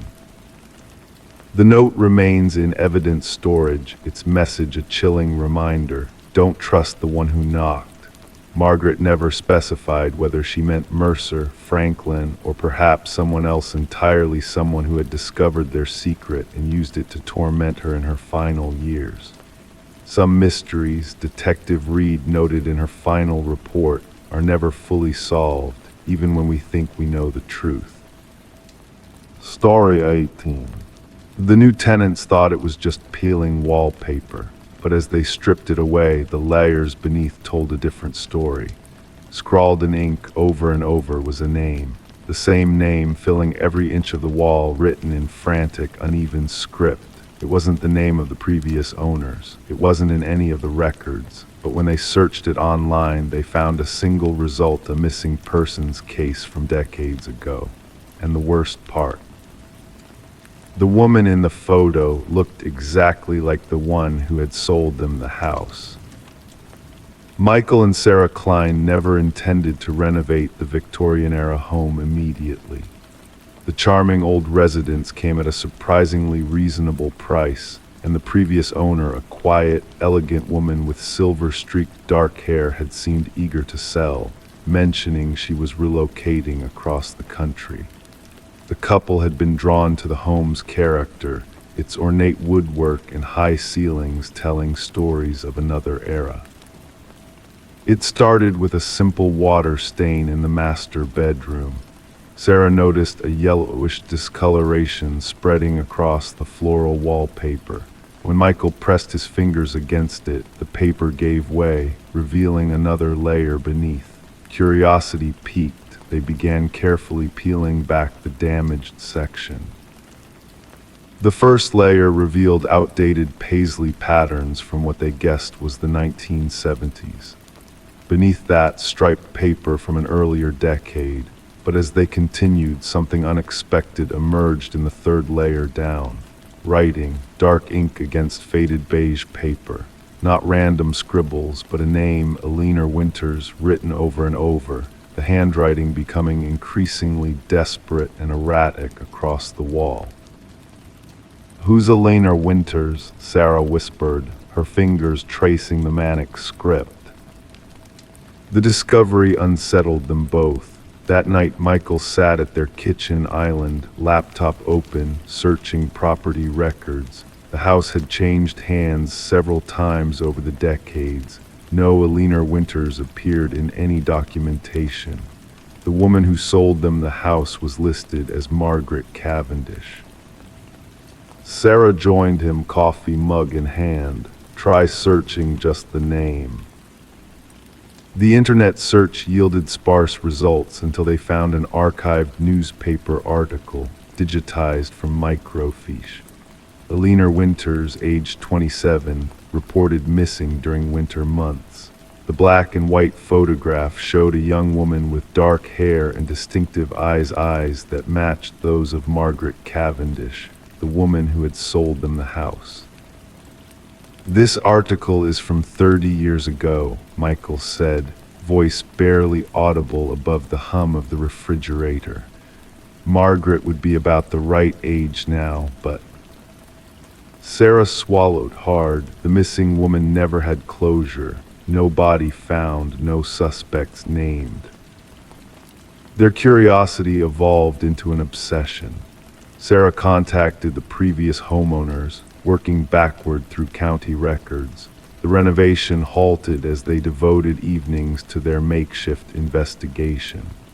They learned that Margaret Cavendish had owned the house for only 7 months before selling to them, unusual considering the extensive paperwork and inspection process they'd endured. The detective assigned to the cold case had retired years ago. When Michael tracked him down, the man remembered the case immediately. His voice crackled over the speakerphone as he described the investigation. Elena Winters was reported missing by her roommate. No signs of struggle at her apartment. Her car found abandoned near the highway. The case went cold fast, no witnesses, no evidence of foul play, just vanished. Michael hesitated before asking, "Did you ever interview a Margaret Cavendish?" Silence hung heavy on the line. Number name doesn't ring a bell. Why? When they explained their discovery and showed him photos of both women side by side via email, the retired detective promised to make some calls. Within days, a detective from the current force contacted them, requesting permission to examine the wall. Their home became an active investigation scene. Forensics teams carefully documented and removed sections of the wallpaper. Analysis revealed that the ink dated back approximately 30 years. Handwriting experts compared the wall writings to samples of Alina's handwriting from old journals provided by her family. The results were inconclusive. Meanwhile, Sarah discovered a hidden space beneath the floorboards in the bedroom closet. Inside lay a driver's license belonging to Alina Winters, alongside several other identification cards bearing different names. All featured the same face with subtle variations: hair color, glasses, expressions. The final ID, Margaret Cavendish, matched their home cellar. When police attempted to locate Margaret using the forwarding address she'd provided, they discovered it non-existent. Her phone number no longer worked. The bank account that received their payment had been closed. Margaret Cavendish had disappeared, much like Alina Winters had decades earlier. Then came the revelation that fundamentally altered the investigation. DNA analysis of hair strands recovered from deep within the wall cavity matched Alina Winters, but fingerprints lifted from the writing itself matched another profile entirely, one belonging to a psychiatric patient named Rebecca Eldridge, who had been committed to a mental institution shortly after Alina's disappearance. Rebecca Eldridge had been diagnosed with severe dissociative identity disorder. She had escaped from the institution multiple times over the years. Her medical records revealed something chilling. One of her documented alternate personalities called herself Alina. The investigation uncovered that Rebecca had been Alina's childhood friend, obsessed with her to the point of emulation. When Alina rejected her increasingly disturbing advances, something in Rebecca fractured. She had taken Alina's identity literally and figuratively and created an elaborate web of personalities to maintain the illusion. The scrawled name represented Rebecca's desperate attempt to maintain her grip on reality, to remember who she truly was beneath the assumed identities. The wall had become both confession and prison, a physical manifestation of her fractured psyche. Sarah and Michael watched from their front porch as forensic teams excavated specific sections of their backyard, guided by ground-penetrating radar that had detected anomalies beneath the surface. The cold case had suddenly become very warm. The remains recovered from beneath the garden belonged to Alina Winters. Rebecca Eldridge, known to Michael and Sarah as Margaret Cavendish, was eventually apprehended attempting to cross the border with yet another identity. When confronted with evidence, the personality presenting as Margaret collapsed, and another emerged, one who confessed to killing Alina in a jealous rage. The names on the wall had been both memorial and manifestation of guilt, written by a fractured mind trying to hold onto fragments of truth despite itself. For Alina's family, justice arrived 3 decades late. For Michael and Sarah, their dream home became infamous, a footnote in true crime history, forever known as the house where the walls themselves confessed to murder. Story 19. The old library was set to be demolished. The workers were nearly done when one of them stumbled upon a hidden latch in the bookshelf. With a soft click, the entire case swung open, revealing a narrow passage leading to a hidden room. The air inside was thick, untouched for decades. There was no furniture, just a chair in the center, bolted to the floor. And on the wall, scratched over and over, the same phrase repeated, "I am still here." The construction foreman radioed for the police. What began as a routine demolition quickly transformed into something far more sinister. The responding detective, Morgan Walsh, had seen his share of unusual crime scenes during his 20 years on the force, but nothing quite like this. He stood in the doorway, flashlight beam cutting through the darkness, illuminating the disturbing message that covered the walls. "Secure the scene," Walsh instructed the officers, his voice echoing in the confined space. "No one touches anything until forensics arrives." The history of the building painted an intriguing background. The library had been privately owned by the Harrington family, prominent figures in the community who had donated the building to the public after the unexplained disappearance of their daughter, Rebecca. She had vanished during her final year of college, leaving behind no trace except her abandoned car found near the woods. The case had gone cold despite extensive searches and interviews. The prevailing theory suggested she had run away to start a new life, though her family never accepted this explanation. They had insisted something more sinister had occurred. As forensic technicians carefully examined the hidden room, they discovered hair and fiber samples embedded in the chair. The scratches on the wall contained minute traces of blood and skin cells under the layers of dust. Initial testing indicated the biological material was consistent with a young female. The chair was designed to restrain someone, the forensic analyst noted, pointing to the bolt holes and weathered leather straps still attached to the arms. Whoever was kept here struggled intensely. Walsh assembled a team to dive into the Harrington family history. Something about the timing of the library donation nagged at him.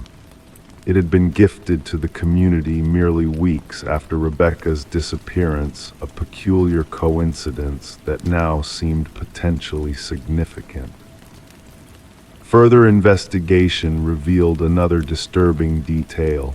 The bookshelf concealing the hidden room had been installed by a contractor who had worked exclusively for Maxwell Harrington, Rebecca's uncle and the family patriarch.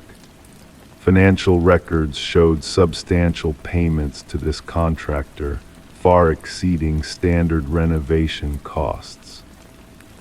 Former library staff were interviewed, each expressing shock at the discovery. None had known about the hidden space, though one elderly librarian recalled Maxwell spending countless hours alone in that section of the building after hours. She had assumed he was merely an avid reader seeking privacy. Maxwell always insisted that particular section remain untouched during renovations, she told investigators. He claimed the original woodwork was historically significant and irreplaceable. The investigation intensified when forensic results confirmed the DNA from the hidden room matched samples from Rebecca's hairbrush recovered from her old bedroom.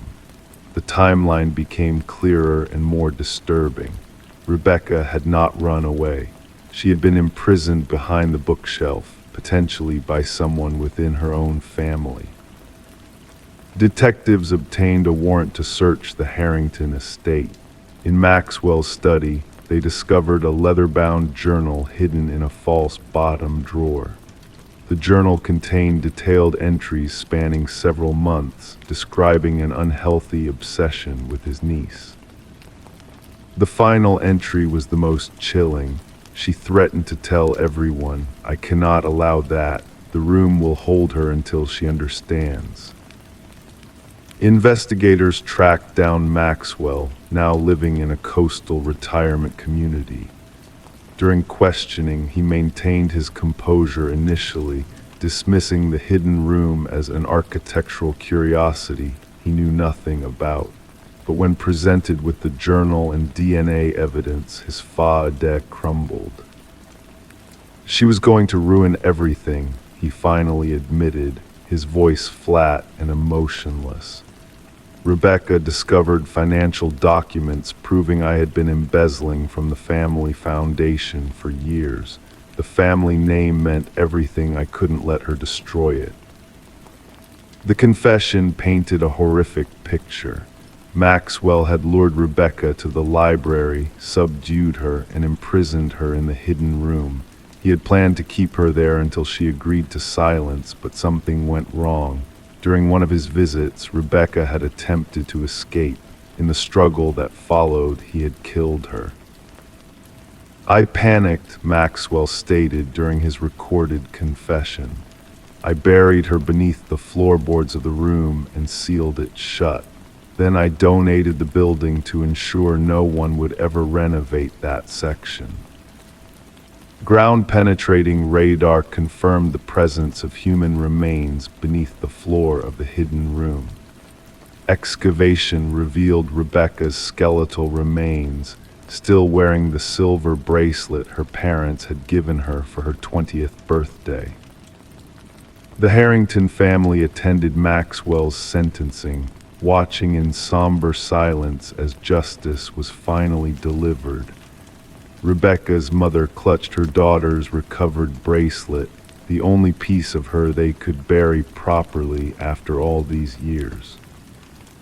The library demolition was halted indefinitely as it became a site for mourning and reflection.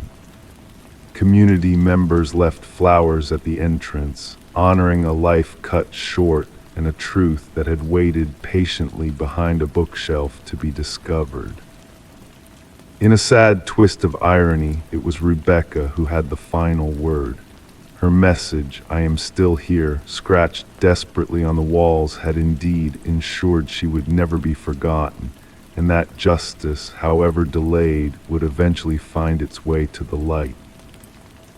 Story 20. The realtor's listing mentioned no basement. The blueprints showed no record of it. And yet when the family pulled up the old carpet, they found a door hidden underneath. A heavy, rusted handle. It took 3 of them to pry it open. Stale air rushed up to greet them, thick with the scent of damp earth. Steps led downward into darkness. They expected storage. Instead, they found a chair, a single light bulb swaying above it, and on the wall behind, a row of photographs of them. Pictures taken from inside their own home. The Mercer family had moved into the suburban property during winter, when darkness fell early and the neighborhood trees stood bare against the cold sky. The 2-story structure with its faded siding and creaking floors had character, they'd told themselves, character and history. What they hadn't anticipated was exactly how much history the house contained, or how violently it would intersect with their present. Detective Sarah Connors arrived at the property with her partner, the crime scene unit already securing the perimeter with yellow tape that fluttered in the wind. The call had come in from Mrs. Mercer, her voice trembling as she described what they'd found beneath their living room floor. "We need to document everything before anyone else goes down there," Connors instructed, pulling latex gloves over her hands with practiced precision. The camera flashes illuminated the stairwell in bursts as the forensic team captured the scene. The wooden steps groaned under their weight. The basement itself was small, roughly the size of a standard bedroom, with concrete walls painted a flat gray.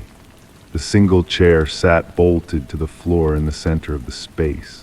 Above it, the bare bulb cast harsh shadows across the room, spinning slowly from an invisible draft. But it was the wall of photographs that commanded attention, 37 images in total, meticulously arranged in chronological order. "These date back nearly 4 weeks," Connor's partner noted, examining the timestamps written on the backs of the prints. Look at this one, Mrs. Mercer asleep on the couch, Mr. Mercer at the kitchen table, the kids in their bedrooms. The investigation revealed no signs of forced entry, no broken windows or picked locks. The security system had never triggered. Nothing had been stolen. Only privacy had been taken, along with any sense of safety the family might have felt. Forensics found multiple fingerprints throughout the basement space, most belonging to previous owners of the property. Records showed the house had changed hands 6 times in the past decade, each family staying less than a year before selling at increasingly lower prices. None had mentioned discovering a basement. "We need to talk to every previous owner," Connors directed, flipping through her notepad. The case grew more disturbing as they traced the history backward. The property records showed inconsistencies, blueprints altered between sales, permits filed then withdrawn, inspection reports with entire sections redacted. The breakthrough came when they interviewed the contractor who had renovated the house 7 years prior. His face drained of color when shown photos of the basement. "That room doesn't exist," he insisted, his hands trembling. "I gutted that place down to the foundation. There was no basement, no door, nothing under the living room except dirt and concrete." Digital forensics extracted data from the memory card found hidden inside the light fixture. Hundreds more images populated their evidence boards, not just of the Mercers, but of previous families. Children sleeping, parents arguing, intimate moments, mundane routines, all captured by someone who should not have been there. The case took an even darker turn when audio files were recovered from a weatherproof box buried in the corner of the basement. Voice recordings of conversations held in the master bedroom, the kitchen, the living room. The sound quality suggested sophisticated microphones hidden throughout the house, though none had been found during the initial search. "We need to tear out every wall," Connors ordered, her voice tight with urgency. "Check inside the air vents, light fixtures, electrical outlets. Whoever did this has been watching these families for years." Behind the wall of photographs, investigators discovered a narrow passage leading to a small monitoring station. A desk, a chair, a laptop connected to a series of wireless cameras, and a journal, its pages filled with meticulous observations about each family that had lived in the house. Their habits, their schedules, their arguments, their vulnerabilities. The handwriting matched samples from the property's original builder, a man named Edward Kelvin. Records indicated he had died during construction of the house, a detail that became increasingly suspect as the investigation progressed. No death certificate had ever been filed, no funeral arrangements made. Edward Kelvin had simply vanished from public records. The final entries in the journal became increasingly erratic. Phrases like "they never looked down" and "they never see me" appeared repeatedly. The last page contained a single sentence: "The next family arrives tomorrow." Fingerprint analysis confirmed what detectives had begun to suspect: Edward Kelvin had never left the house he built. He had simply retreated into its hidden spaces, creating a labyrinth of observation points from which he could watch the families who believed they lived alone. The manhunt lasted 3 days. They found him curled inside a crawlspace between the second-floor bedrooms, his body thin and wiry, adapted to moving through the narrow passages he had built within the walls. His eyes blinked against the flashlight beams, unaccustomed to direct light. During questioning, Kelvin spoke of the families as if they were characters in his private theater. He described watching them with the clinical detachment of a scientist observing specimens. He had never touched them, never stolen from them, never directly interfered with their lives. He had only watched, recorded, documented. "They invited me in," he told investigators, his voice soft and reasonable. "They signed the papers, they became mine." The psychological evaluation determined Kelvin suffered from severe delusions, believing himself to be a guardian of the house rather than an intruder. The families were merely temporary guests in what he considered his permanent home. The Mercer family never returned to the property. Like those before them, they abandoned their belongings, taking only what they could carry in suitcases. The house remained empty as the case moved through the criminal justice system. The trial revealed the true extent of Kelvin's surveillance network: hidden rooms accessible only through crawl spaces, observation points built into the structure itself, all meticulously planned before the first brick was laid. The house had been designed from the beginning as a viewing apparatus, its residents unknowing participants in Kelvin's obsessive documentation. When the jury delivered their verdict, Kelvin showed no reaction. He had already retreated into the architecture of his mind, where he could still move unseen through the passages of the house that existed now only in memory. The property was eventually demolished, the ground beneath it excavated and filled. But for the families who had lived there, the violation continued. They remained haunted not by what had been taken from them, but by what they had never known was their watching, listening, recording their most private moments from within walls they had trusted to keep them safe. Sometimes in quiet moments they found themselves glancing up at air vents, light fixtures, the corners where walls met ceilings, wondering if they were truly alone now, wondering if they ever had been. Story 21. The new homeowners thought it was just a quirk how the old intercom system crackled late at night, a relic from another time, rewired but long forgotten. Then one night the husband pressed the button out of curiosity. A whisper crackled through the speaker. "Why did you come back?" He jolted back, his hands shaking. His wife, standing behind him, whispered, "I never said that." The Victorian manor sat nestled among ancient oak trees, its weathered exterior belying the renovated modern interior. Daniel and Meredith Parker had purchased the property at a surprisingly reasonable price, despite the real estate agent's nervous demeanor during the walkthrough. The intercom system, a vintage feature connecting all rooms, had been one of the selling points for the history-loving couple. Detective Sarah Reeves pulled up to the property, gravel crunching beneath the tires of her unmarked vehicle. The call had come in as a potential break-in, but something in the dispatcher's voice suggested there was more to the story. The tall figure of Daniel Parker greeted her at the door, his pallor evident even in the dim porch light.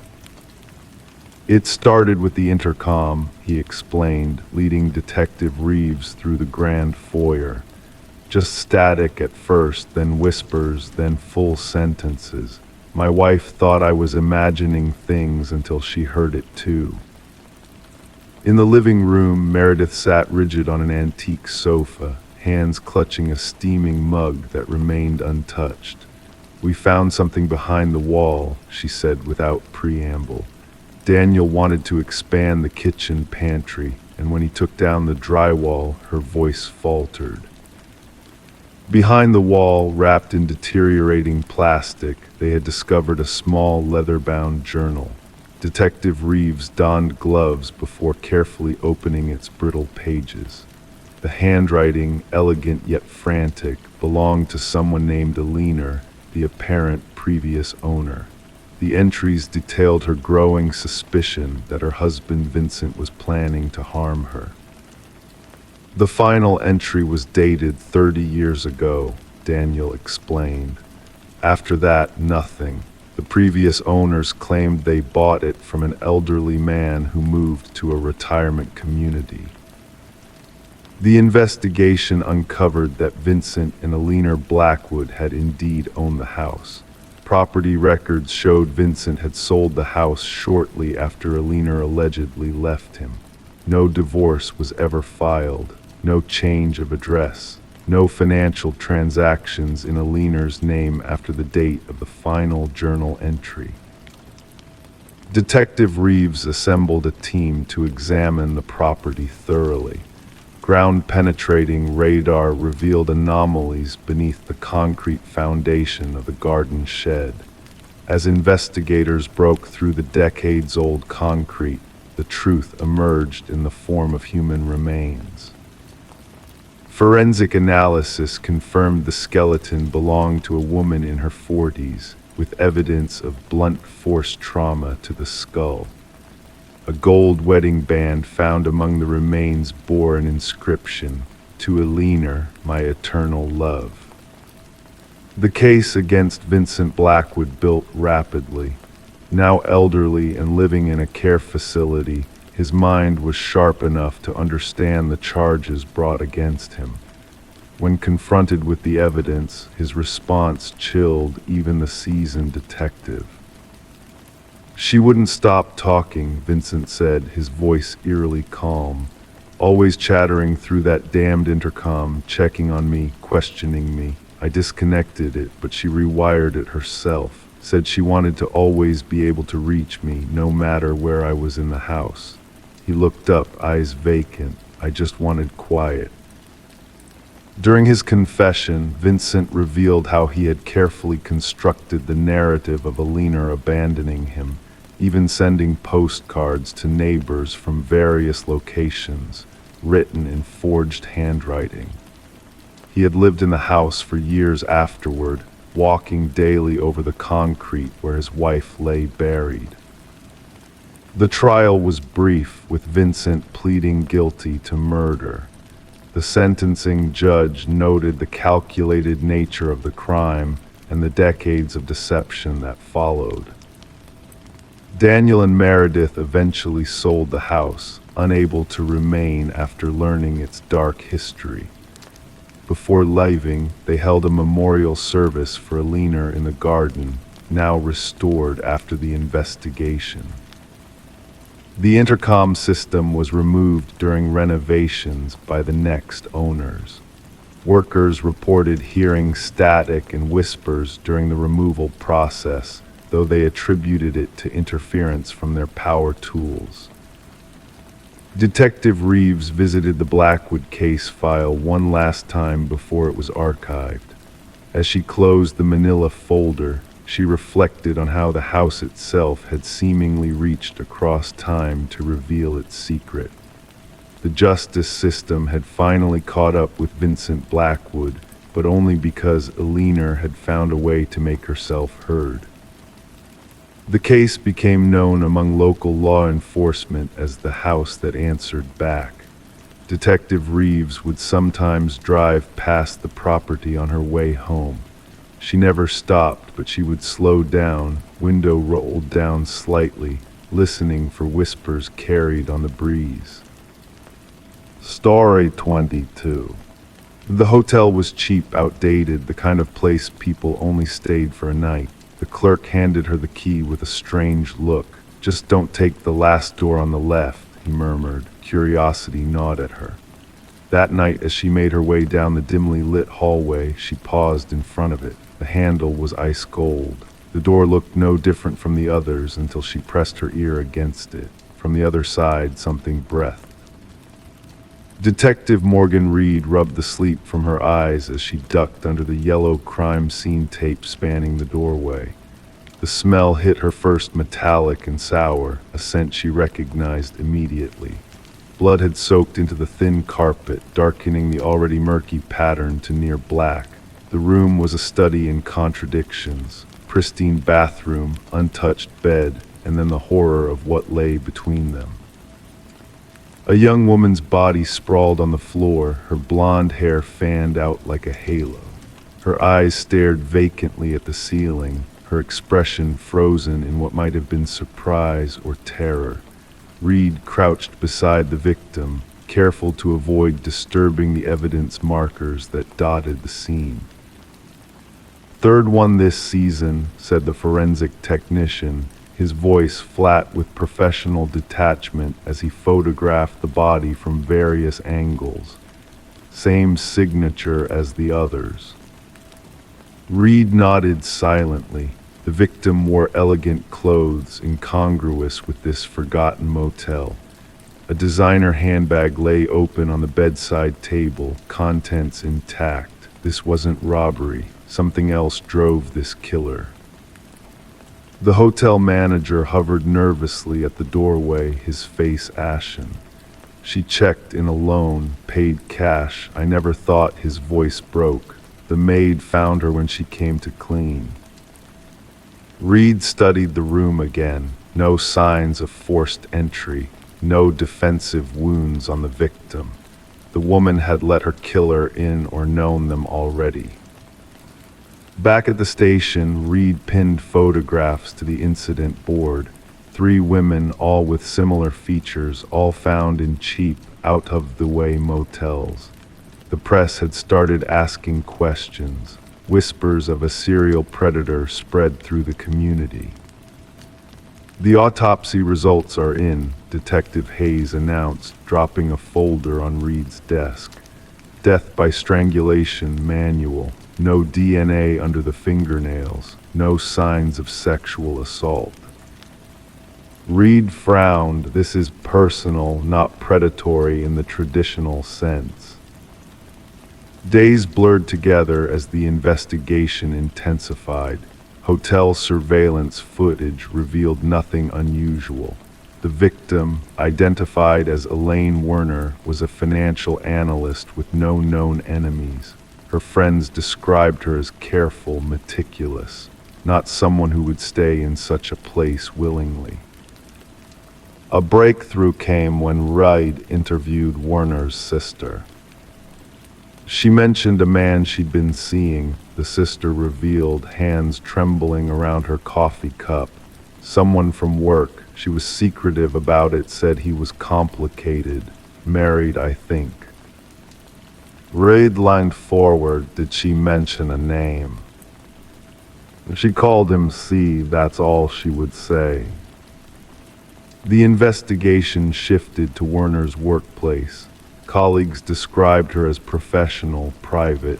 None knew of any relationship, but when Reed searched Werner's desk, she found a business card tucked inside a desk calendar. Charles Emerson, Senior Vice President. Emerson presented the perfect facade when questioned, concerned, helpful, appropriately distanced. His alibi seemed solid, dinner with his wife and another couple, but something in his eyes made Reed uneasy. "Did you know Elaine Werner outside of work?" Reed asked casually. A flicker crossed Emerson's face, so brief anyone else might have missed it. "Only professionally." Later that week, forensics matched partial fingerprints from Werner's handbag to Emerson. When confronted, his facade cracked. "We were involved," he admitted, "but I ended it. She threatened to tell my wife." "Well, enough to kill her?" Reed asked.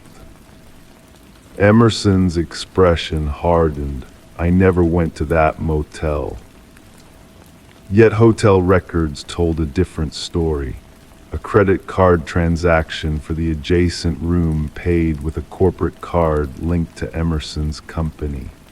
When they searched that room, they found a small camera hidden in the shared wall vent. The evidence mounted.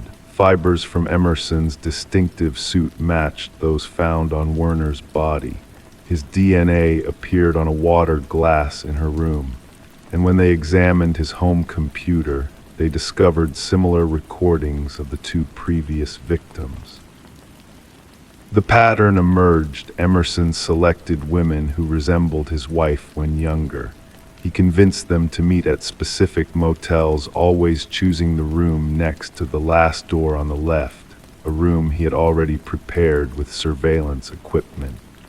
He recorded their encounters, then returned later to eliminate the evidence, the women themselves. In the interrogation room, Emerson's composure finally shattered. They were going to ruin everything, he whispered. My reputation, my marriage, my life. The trial was brief but sensational. 3 families watched as justice unfolded in the sterile courtroom. Emerson never showed remorse, maintaining the blank expression that had served him well in the corporate world. The judge sentenced him to life without parole.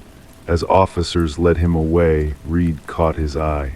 For just a moment, she glimpsed something behind his mask, not humanity, but its absence, a void where empathy should have been. The media called it the door on the left case. Psychologists studied Emerson's pathology.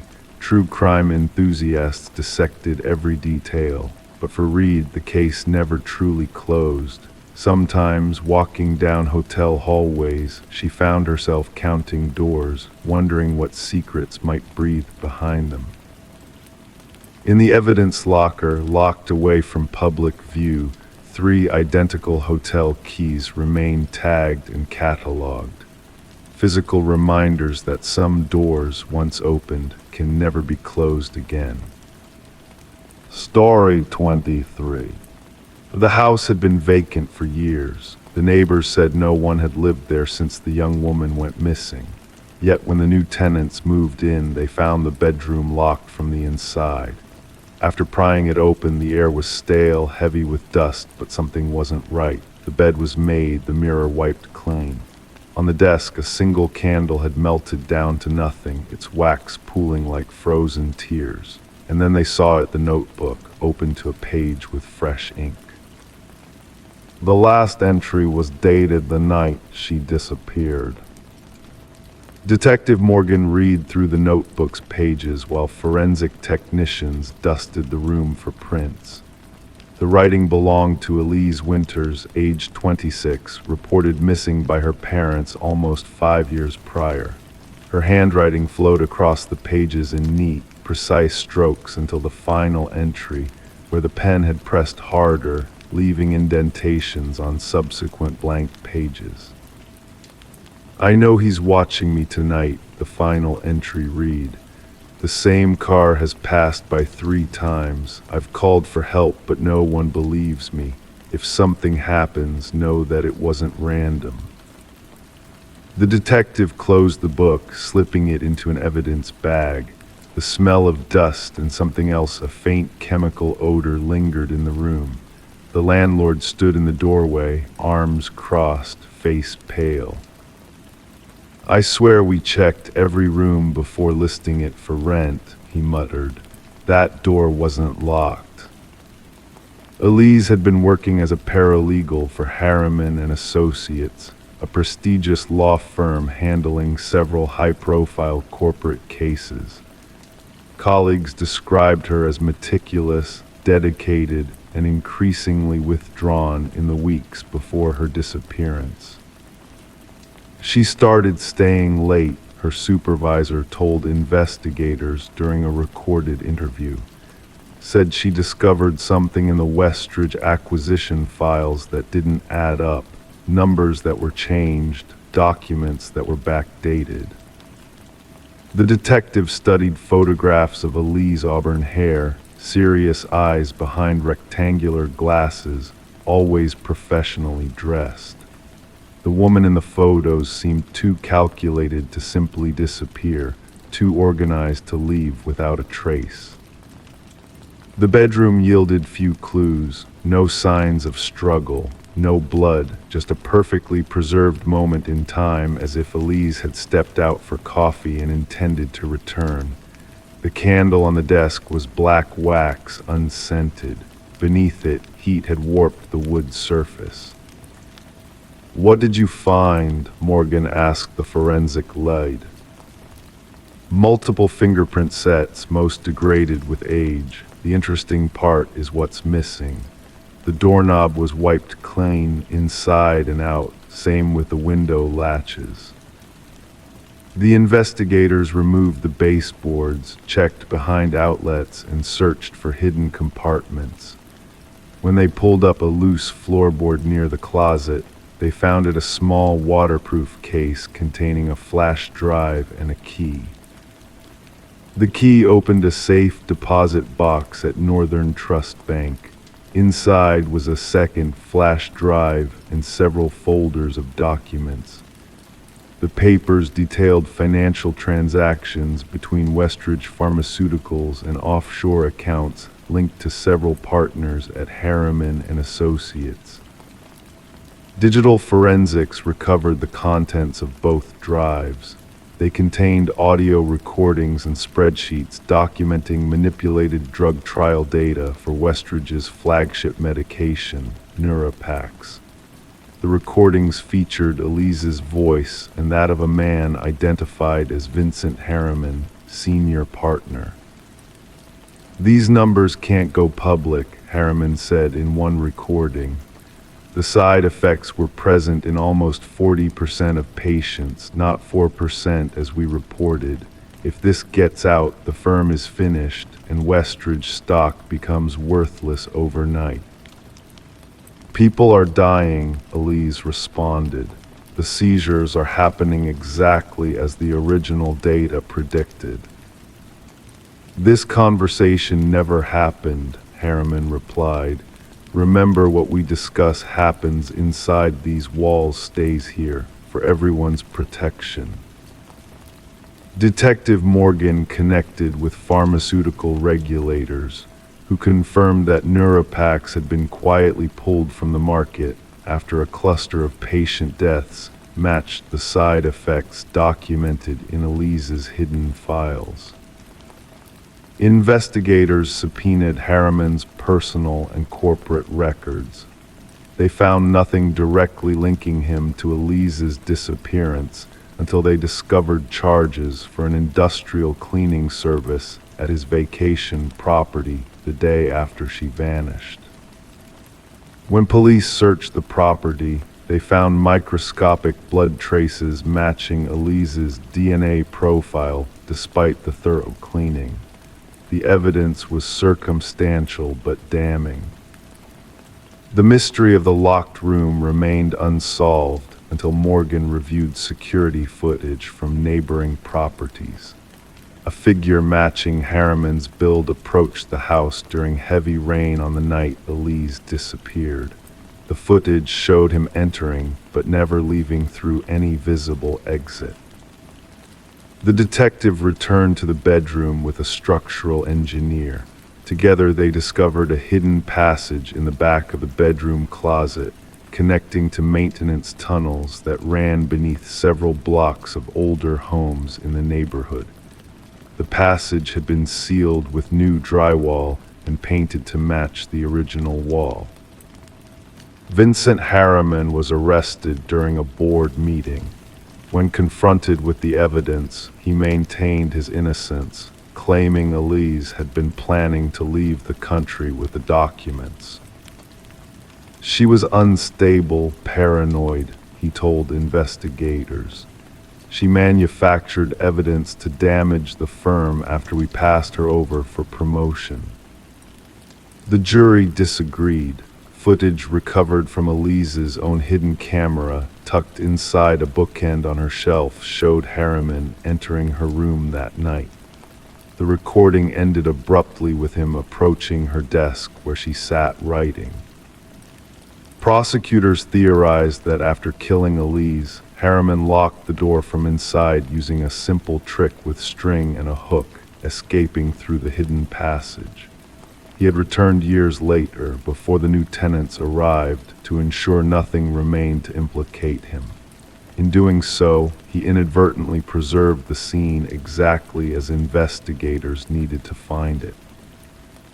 Harriman was convicted of first-degree murder despite no body ever being recovered.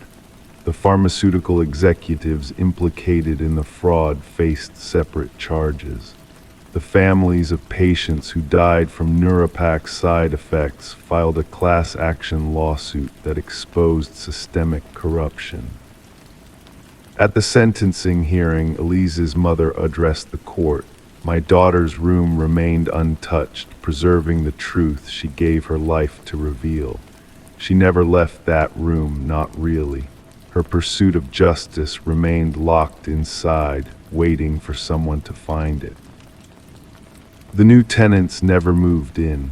The house stands empty once more, its secrets exposed but not forgotten. Locals avoid walking past it after dark. Some claim to see a light in the upstairs window, the bedroom where a young woman made her final stand against powerful men who thought their crimes would stay hidden forever. Justice came for Elise Winters, not in life, but in the evidence she left behind.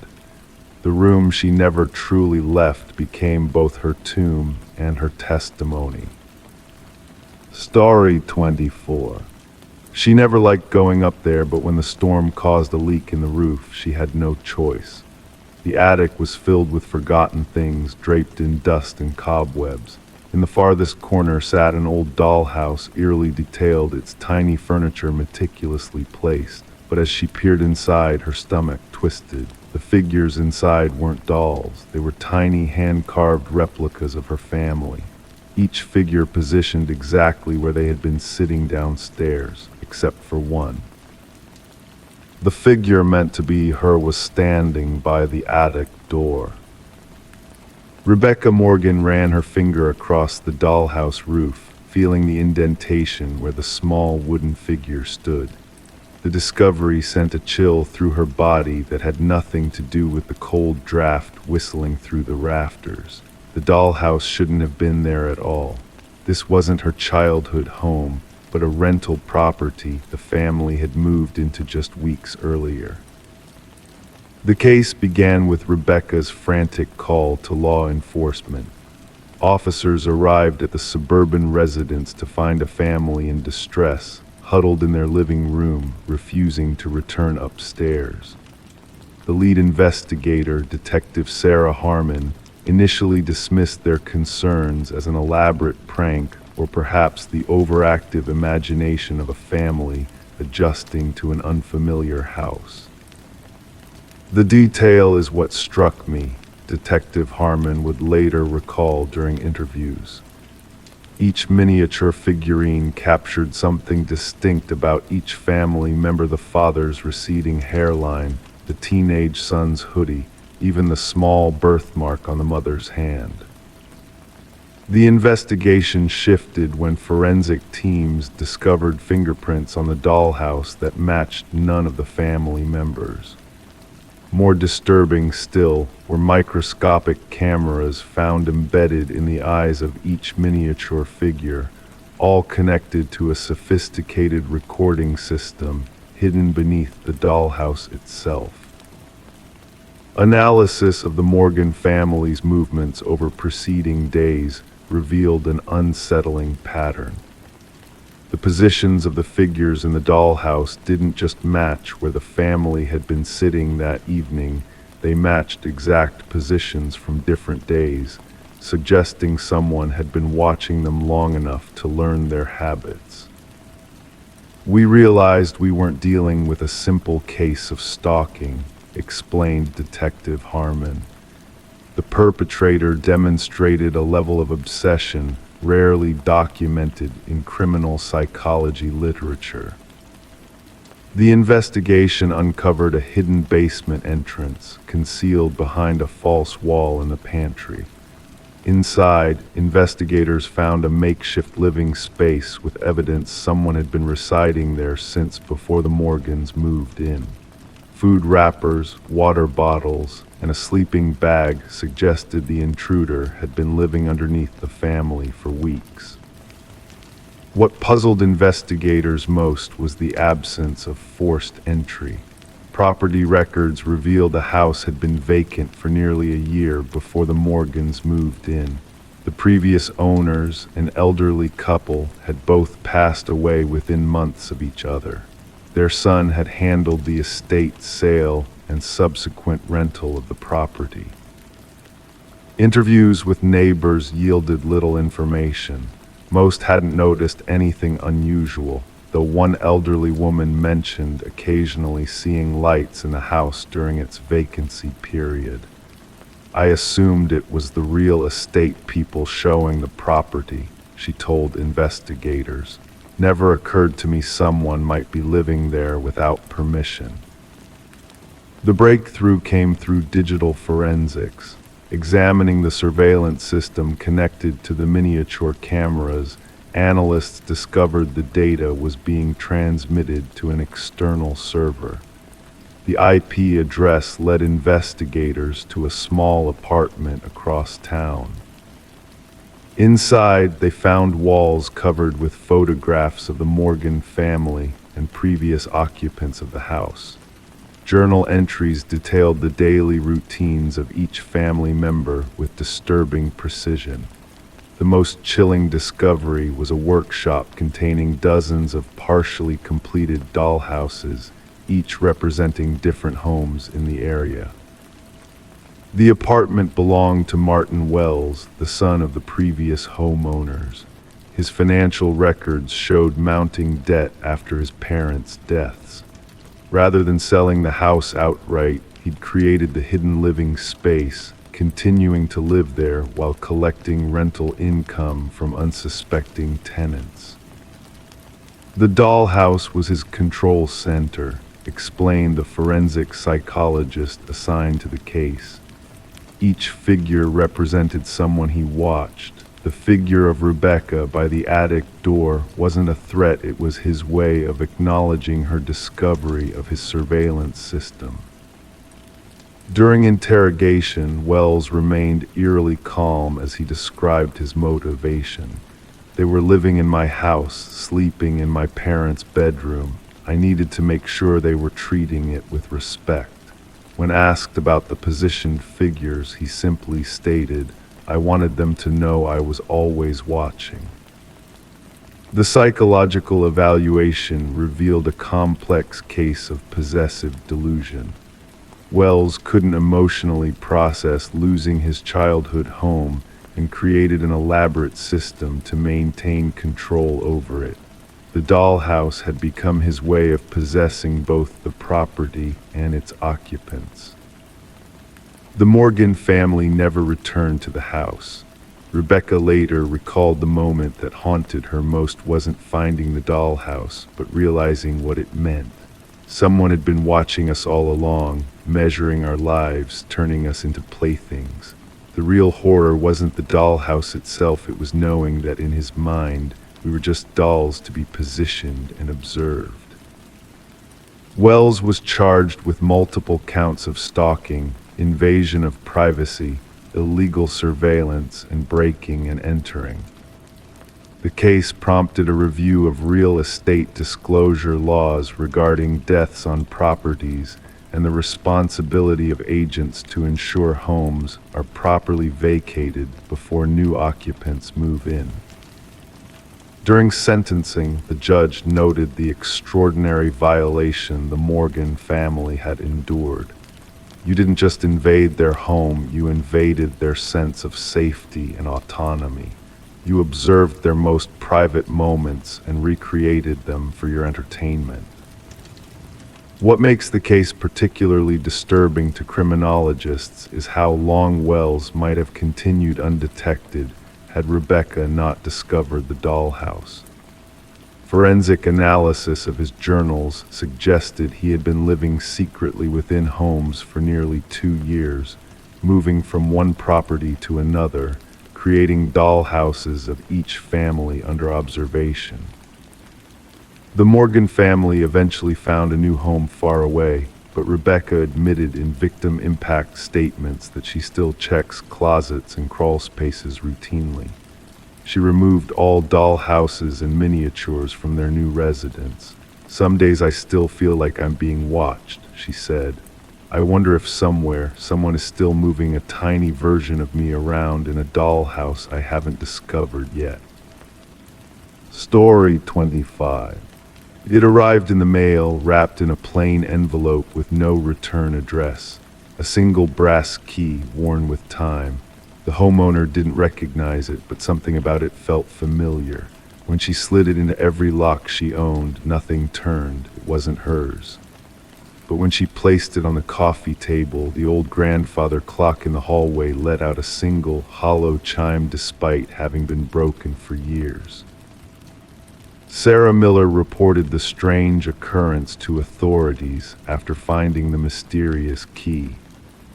What seemed like an odd mishap soon unraveled into one of the most disturbing criminal investigations the quiet suburban neighborhood had ever witnessed.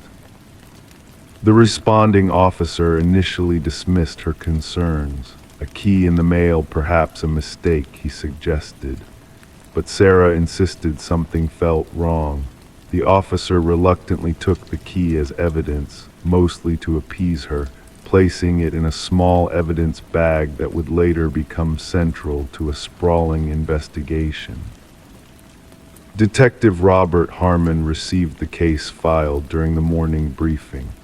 A veteran investigator with the Special Victims Unit, he had developed an intuition for cases that would evolve beyond their seemingly innocuous beginnings. The brass key sat on his desk, unremarkable yet somehow unsettling. Background checks revealed Sarah had no criminal history. A retired high school English teacher, widowed, with 2 adult children living across the country. Nothing suspicious in her financial records, phone logs, or social media. She appeared to be exactly what she claimed, an innocent recipient of something strange. The forensic team found no fingerprints on the key besides Sarah's. The envelope yielded nothing except a generic postmark from the regional distribution center. No DNA, no trace evidence. The key itself was a standard Schlage, available at any hardware store, though well-worn and at least several years old. The breakthrough came unexpectedly when Detective Harmon decided to run the key's unique bidding pattern through the department database. A cold case from 7 years prior had documented an identical key pattern belonging to a storage unit where investigators had found blood-stained carpet, cutting tools, and photographs of unidentified women. The original investigation had stalled without sufficient evidence to identify a suspect. Harmon pulled the dusty case files. The detective who had worked the case had since retired.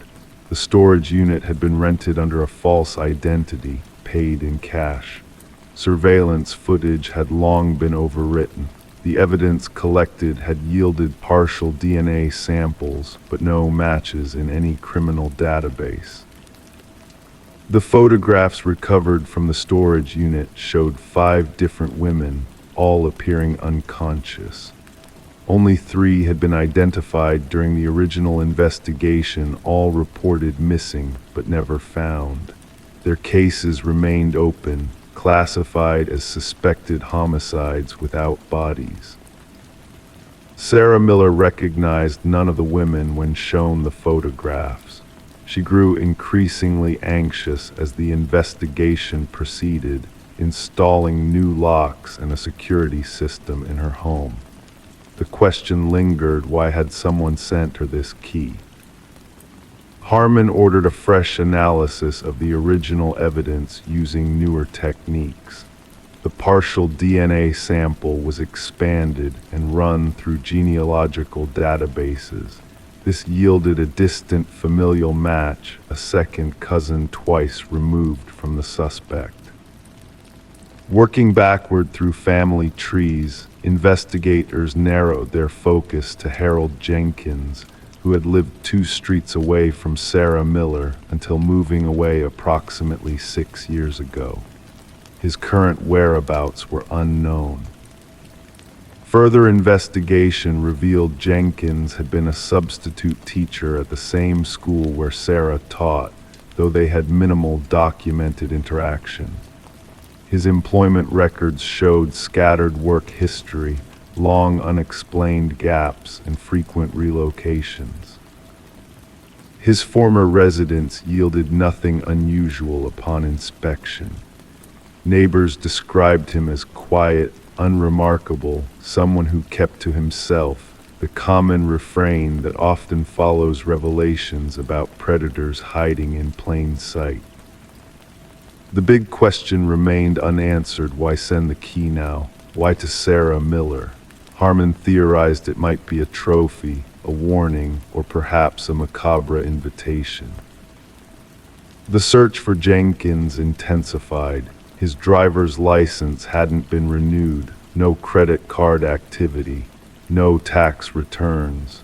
The digital breadcrumbs people typically leave behind were conspicuously absent, suggesting an intentional effort to remain untraceable.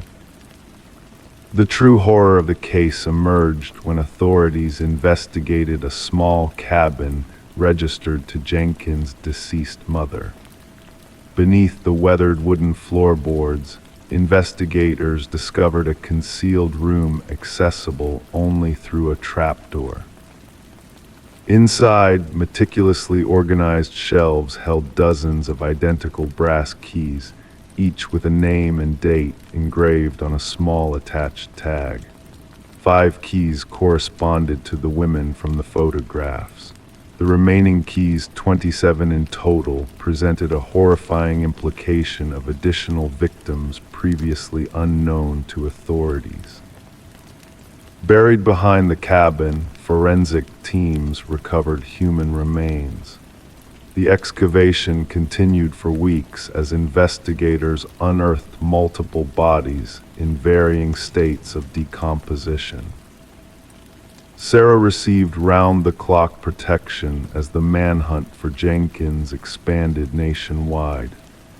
Behavioral analysts suggested the key represented a twisted invitation, Jenkins selecting Sarah as someone to appreciate his work. The press dubbed him the Keymaster, a name that spread rapidly across national headlines. Fear permeated the community as residents questioned how such horror had existed among them undetected. Detection dogs tracked a scent from the cabin into the surrounding wilderness. Search teams combed dense forest areas. Thermal imaging drones scanned terrain too dangerous for ground teams.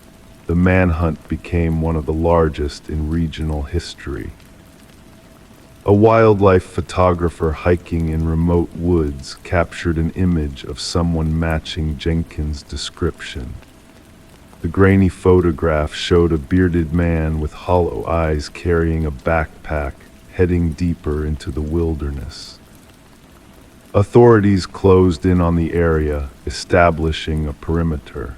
Tactical teams navigated difficult terrain while psychological profilers predicted Jenkins would not surrender. They anticipated he might have prepared for this contingency with hidden supplies and escape routes. The final confrontation occurred when a patrol officer encountered Jenkins attempting to cross a river. Rather than surrender, Jenkins retreated to higher ground, where he barricaded himself in an abandoned fire observation tower. Negotiators attempted communication for hours without response. When tactical teams finally breached the tower, they found Jenkins dead from a self-inflicted wound. Beside his body lay a journal containing detailed accounts of his crimes, alongside a single brass key identical to the one Sarah had received. Inside a waterproof container, investigators discovered additional evidence, including photographs, maps marking burial locations, and personal effects taken from victims, a methodically preserved record of atrocities spanning nearly a decade. The journal's final entry addressed Sarah directly. "You never noticed me, but I noticed everything about you. The key opens nothing because what I wanted to give you cannot be unlocked with metal, only with recognition. Now everyone will remember my name. The subsequent investigation identified 32 victims in total. Families who had spent years wondering about missing loved ones finally received answers, though the closure came with the unbearable weight of confirmed tragedy. Sarah never returned to her home, unable to reconcile the horror that had brushed so close to her ordinary life. The grandfather clock that had mysteriously chimed was examined and found to contain a small wireless receiver Jenkins had been watching, waiting for the moment she received his gift. The case remains one of the most disturbing examples of predatory behavior hiding beneath a veneer of normalcy. Psychological researchers continue studying Jenkins' writings, seeking insights to identify similar offenders before they act. And somewhere in an evidence locker, a collection of brass keys sits in silent testimony to lives cut short, each key opening nothing, yet unlocking a devastating truth about the darkness that sometimes hides behind unremarkable facades. Story 26. At first, it was just a flicker, a glitch in the baby monitor's feed. The mother dismissed it as interference, but then the audio crackled and a voice whispered, "SHHH, go back to sleep." Her blood turned to ice. She ran to her son's room, heart pounding, but the crib was empty. The window was closed, the door still locked. The only thing out of place was the stuffed rabbit on the floor, its glassy black eyes staring up at her. Rebecca would later tell investigators she screamed until her throat burned raw. The neighbors heard her cries and called emergency services. When authorities arrived, they found her clutching the stuffed rabbit, rocking back and forth on the nursery floor. The 4-month-old infant, Samuel, had vanished without a trace.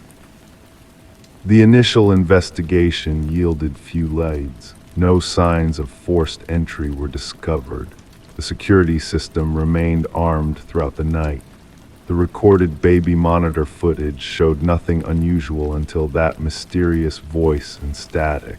Investigators were baffled. How could an intruder enter a locked home, take a child, and leave without disturbing anything except a stuffed animal? Rebecca became the primary suspect. Her husband, Daniel, had been away on business. Their marriage had been strained since Samuel's birth. Medical records revealed Rebecca had sought help for postpartum depression. A detective noted her calm demeanor during questioning, describing it as unnervingly composed for a mother whose child had just disappeared. The community whispered behind closed doors. Then came the first breakthrough. The forensic team discovered microscopic fibers on the nursery windowsill that matched neither the household fabrics nor the family's clothing. These fibers belonged to a rare type of climbing rope, suggesting a skilled intruder might have accessed the second-floor nursery from outside. The investigation shifted. Security footage from neighboring homes revealed a dark figure moving between shadows during the night in question. A partial footprint in the garden soil matched a specialized boot used by military personnel and experienced climbers. Rebecca was no longer the focus. Daniel returned from his business trip, distraught and confused. During his interview, investigators noticed unusual calluses on his hands. When questioned, he mentioned rock climbing as a hobby he had recently taken up to manage stress. The detectives exchanged glances. Financial records revealed a troubling picture. Daniel had recently taken out a substantial life insurance policy on Samuel. Phone records showed multiple calls to an unknown number that ceased the day before the abduction. The case took a darker turn when investigators discovered Daniel had a second family in another community, a fact unknown to Rebecca. As the investigation deepened, the baby monitor became the central piece of evidence. Digital forensics revealed the device had been hacked. The signal had been intercepted and manipulated. The voice that whispered to go back to sleep wasn't coming from inside the nursery. It had been remotely broadcast to the receiver Rebecca kept by her bedside. The tracking of the digital intrusion led investigators to a residential basement where they made a shocking discovery. Samuel was found alive, being cared for by a woman named Elaine. She surrendered without resistance, her eyes vacant as she was handcuffed and led away. The connection emerged through old photographs and DNA testing. Elaine was Daniel's first wife who had suffered a miscarriage years earlier. Their marriage had dissolved after that tragedy, but Elaine had never recovered from the loss. She had been monitoring Daniel's life through social media, watching as he built a new family with Rebecca. Daniel denied any involvement, but digital evidence told a different story. His climbing equipment contained fibers matching those found on the windowsill. His specialized boots matched the partial print in the garden.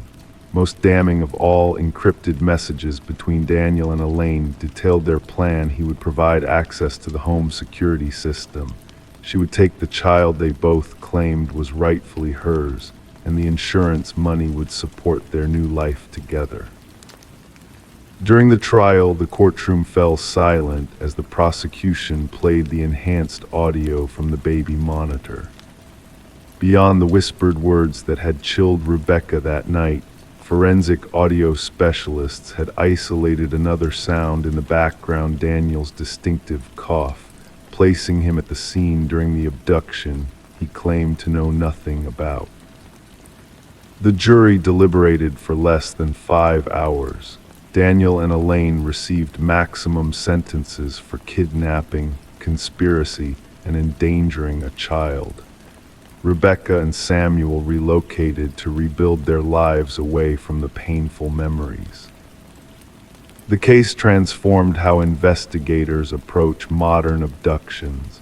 Baby monitors across the country were examined for security vulnerabilities. Parents implemented additional safeguards in nurseries. Security experts warned of the increasing sophistication of crimes that leverage technology against the most vulnerable victims. Samuel would grow up never remembering the night he disappeared. Rebecca kept the stuffed rabbit locked away in a box in her closet. She couldn't bring herself to discard it, nor could she look at those glassy black eyes that had witnessed what truly happened when the baby monitor carried that whispered voice through the darkness. The monitor never lied. It had captured the truth, just not in the way anyone expected. Story 27. The town never mentioned the house at the edge of the woods. It stood alone, its windows blackened, its porch sagging under the weight of years. No one claimed to own it. No one could remember who built it. But when a group of hikers wandered too close, they saw something strange: names carved into the wooden siding, etched deep like warnings. At the bottom of the list, fresh and unweathered, was a name none of them recognized, until one of them whispered, voice trembling, "That's mine." The call came in during the night. Dispatch recorded it as a standard trespassing report. The voice on the line belonged to Mason Wright, the lead hiker who discovered his name carved into the abandoned house. The responding officers expected nothing more than teenage vandalism, perhaps a prank among friends. What they found instead defied explanation. Detective Sarah Keller arrived as darkness enveloped the forest. The beam of her flashlight cut through the shadows, illuminating the weathered facade of the structure. The names, 27 in total, ran vertically down the eastern wall. Some had faded with age, nearly invisible against the gray wood. Others remained sharp, as if carved recently. And at the bottom, Mason Wright, the cut still bearing traces of fresh sawdust.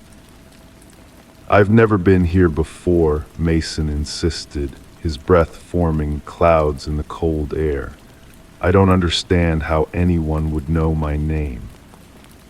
The investigation began with background checks on every name listed.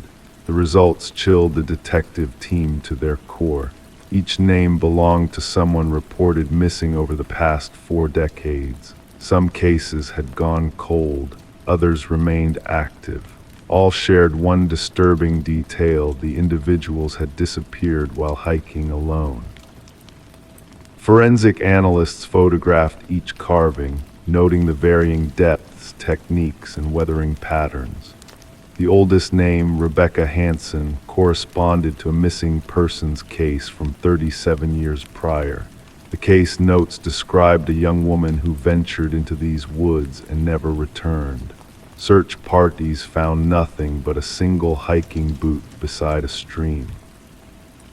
Detective Keller interviewed Mason extensively. His story remained consistent. He had no connection to the area beyond this hiking trip with 4 college friends. They had chosen the trail randomly, based on an online recommendation. Nothing about his background linked him to any of the other names on the wall. The investigation shifted focus to Mason's companions. Emily Chen, the group photographer, provided pictures taken throughout their hike. In reviewing the images, analysts noticed something disturbing: a blurred figure appeared in the background of 3 separate photos. The shape resembled a tall, thin man, always partially obscured by trees. "We never saw anyone else on the trail," Emily insisted. "We would have remembered." Detective Keller ordered a search of the house interior. The structure appeared abandoned. Dust covered every surface, furniture lay broken and scattered. Yet in the basement, officers discovered a disturbing scene. Personal items belonging to the missing hikers sat arranged in neat rows on wooden shelves: watches, backpacks, cameras, wallets, each labeled with a corresponding name from the wall outside. The evidence technicians worked methodically, documenting every item. Under ultraviolet light, blood patterns emerged on the concrete floor, years of stains that someone had attempted to clean. Ground-penetrating radar revealed no bodies buried beneath the house, yet cadaver dogs alerted repeatedly near the back of the property, where the forest grew densest. As the investigation intensified, Detective Keller noticed unusual behavior from Mason Wright. He began reporting strange occurrences: whispers outside his apartment, footprints in fresh snow leading to his door but not away, figures watching from the street. The department assigned an officer to protect him, but Mason grew increasingly paranoid. The breakthrough came when researchers discovered land records buried in county archives. The house had belonged to a reclusive hunter named Victor Blackwood. Neighbors rarely saw him, describing brief encounters with an unnervingly tall, gaunt man who avoided conversation. Blackwood disappeared without trace 15 years ago, his disappearance never officially investigated. Detective Keller obtained a warrant to search deeper into the surrounding forest. The search team discovered a network of crude hunting blinds strategically positioned along popular hiking paths. Inside one, they found a journal containing meticulous observations, descriptions of hikers, their routes, equipment, and patterns.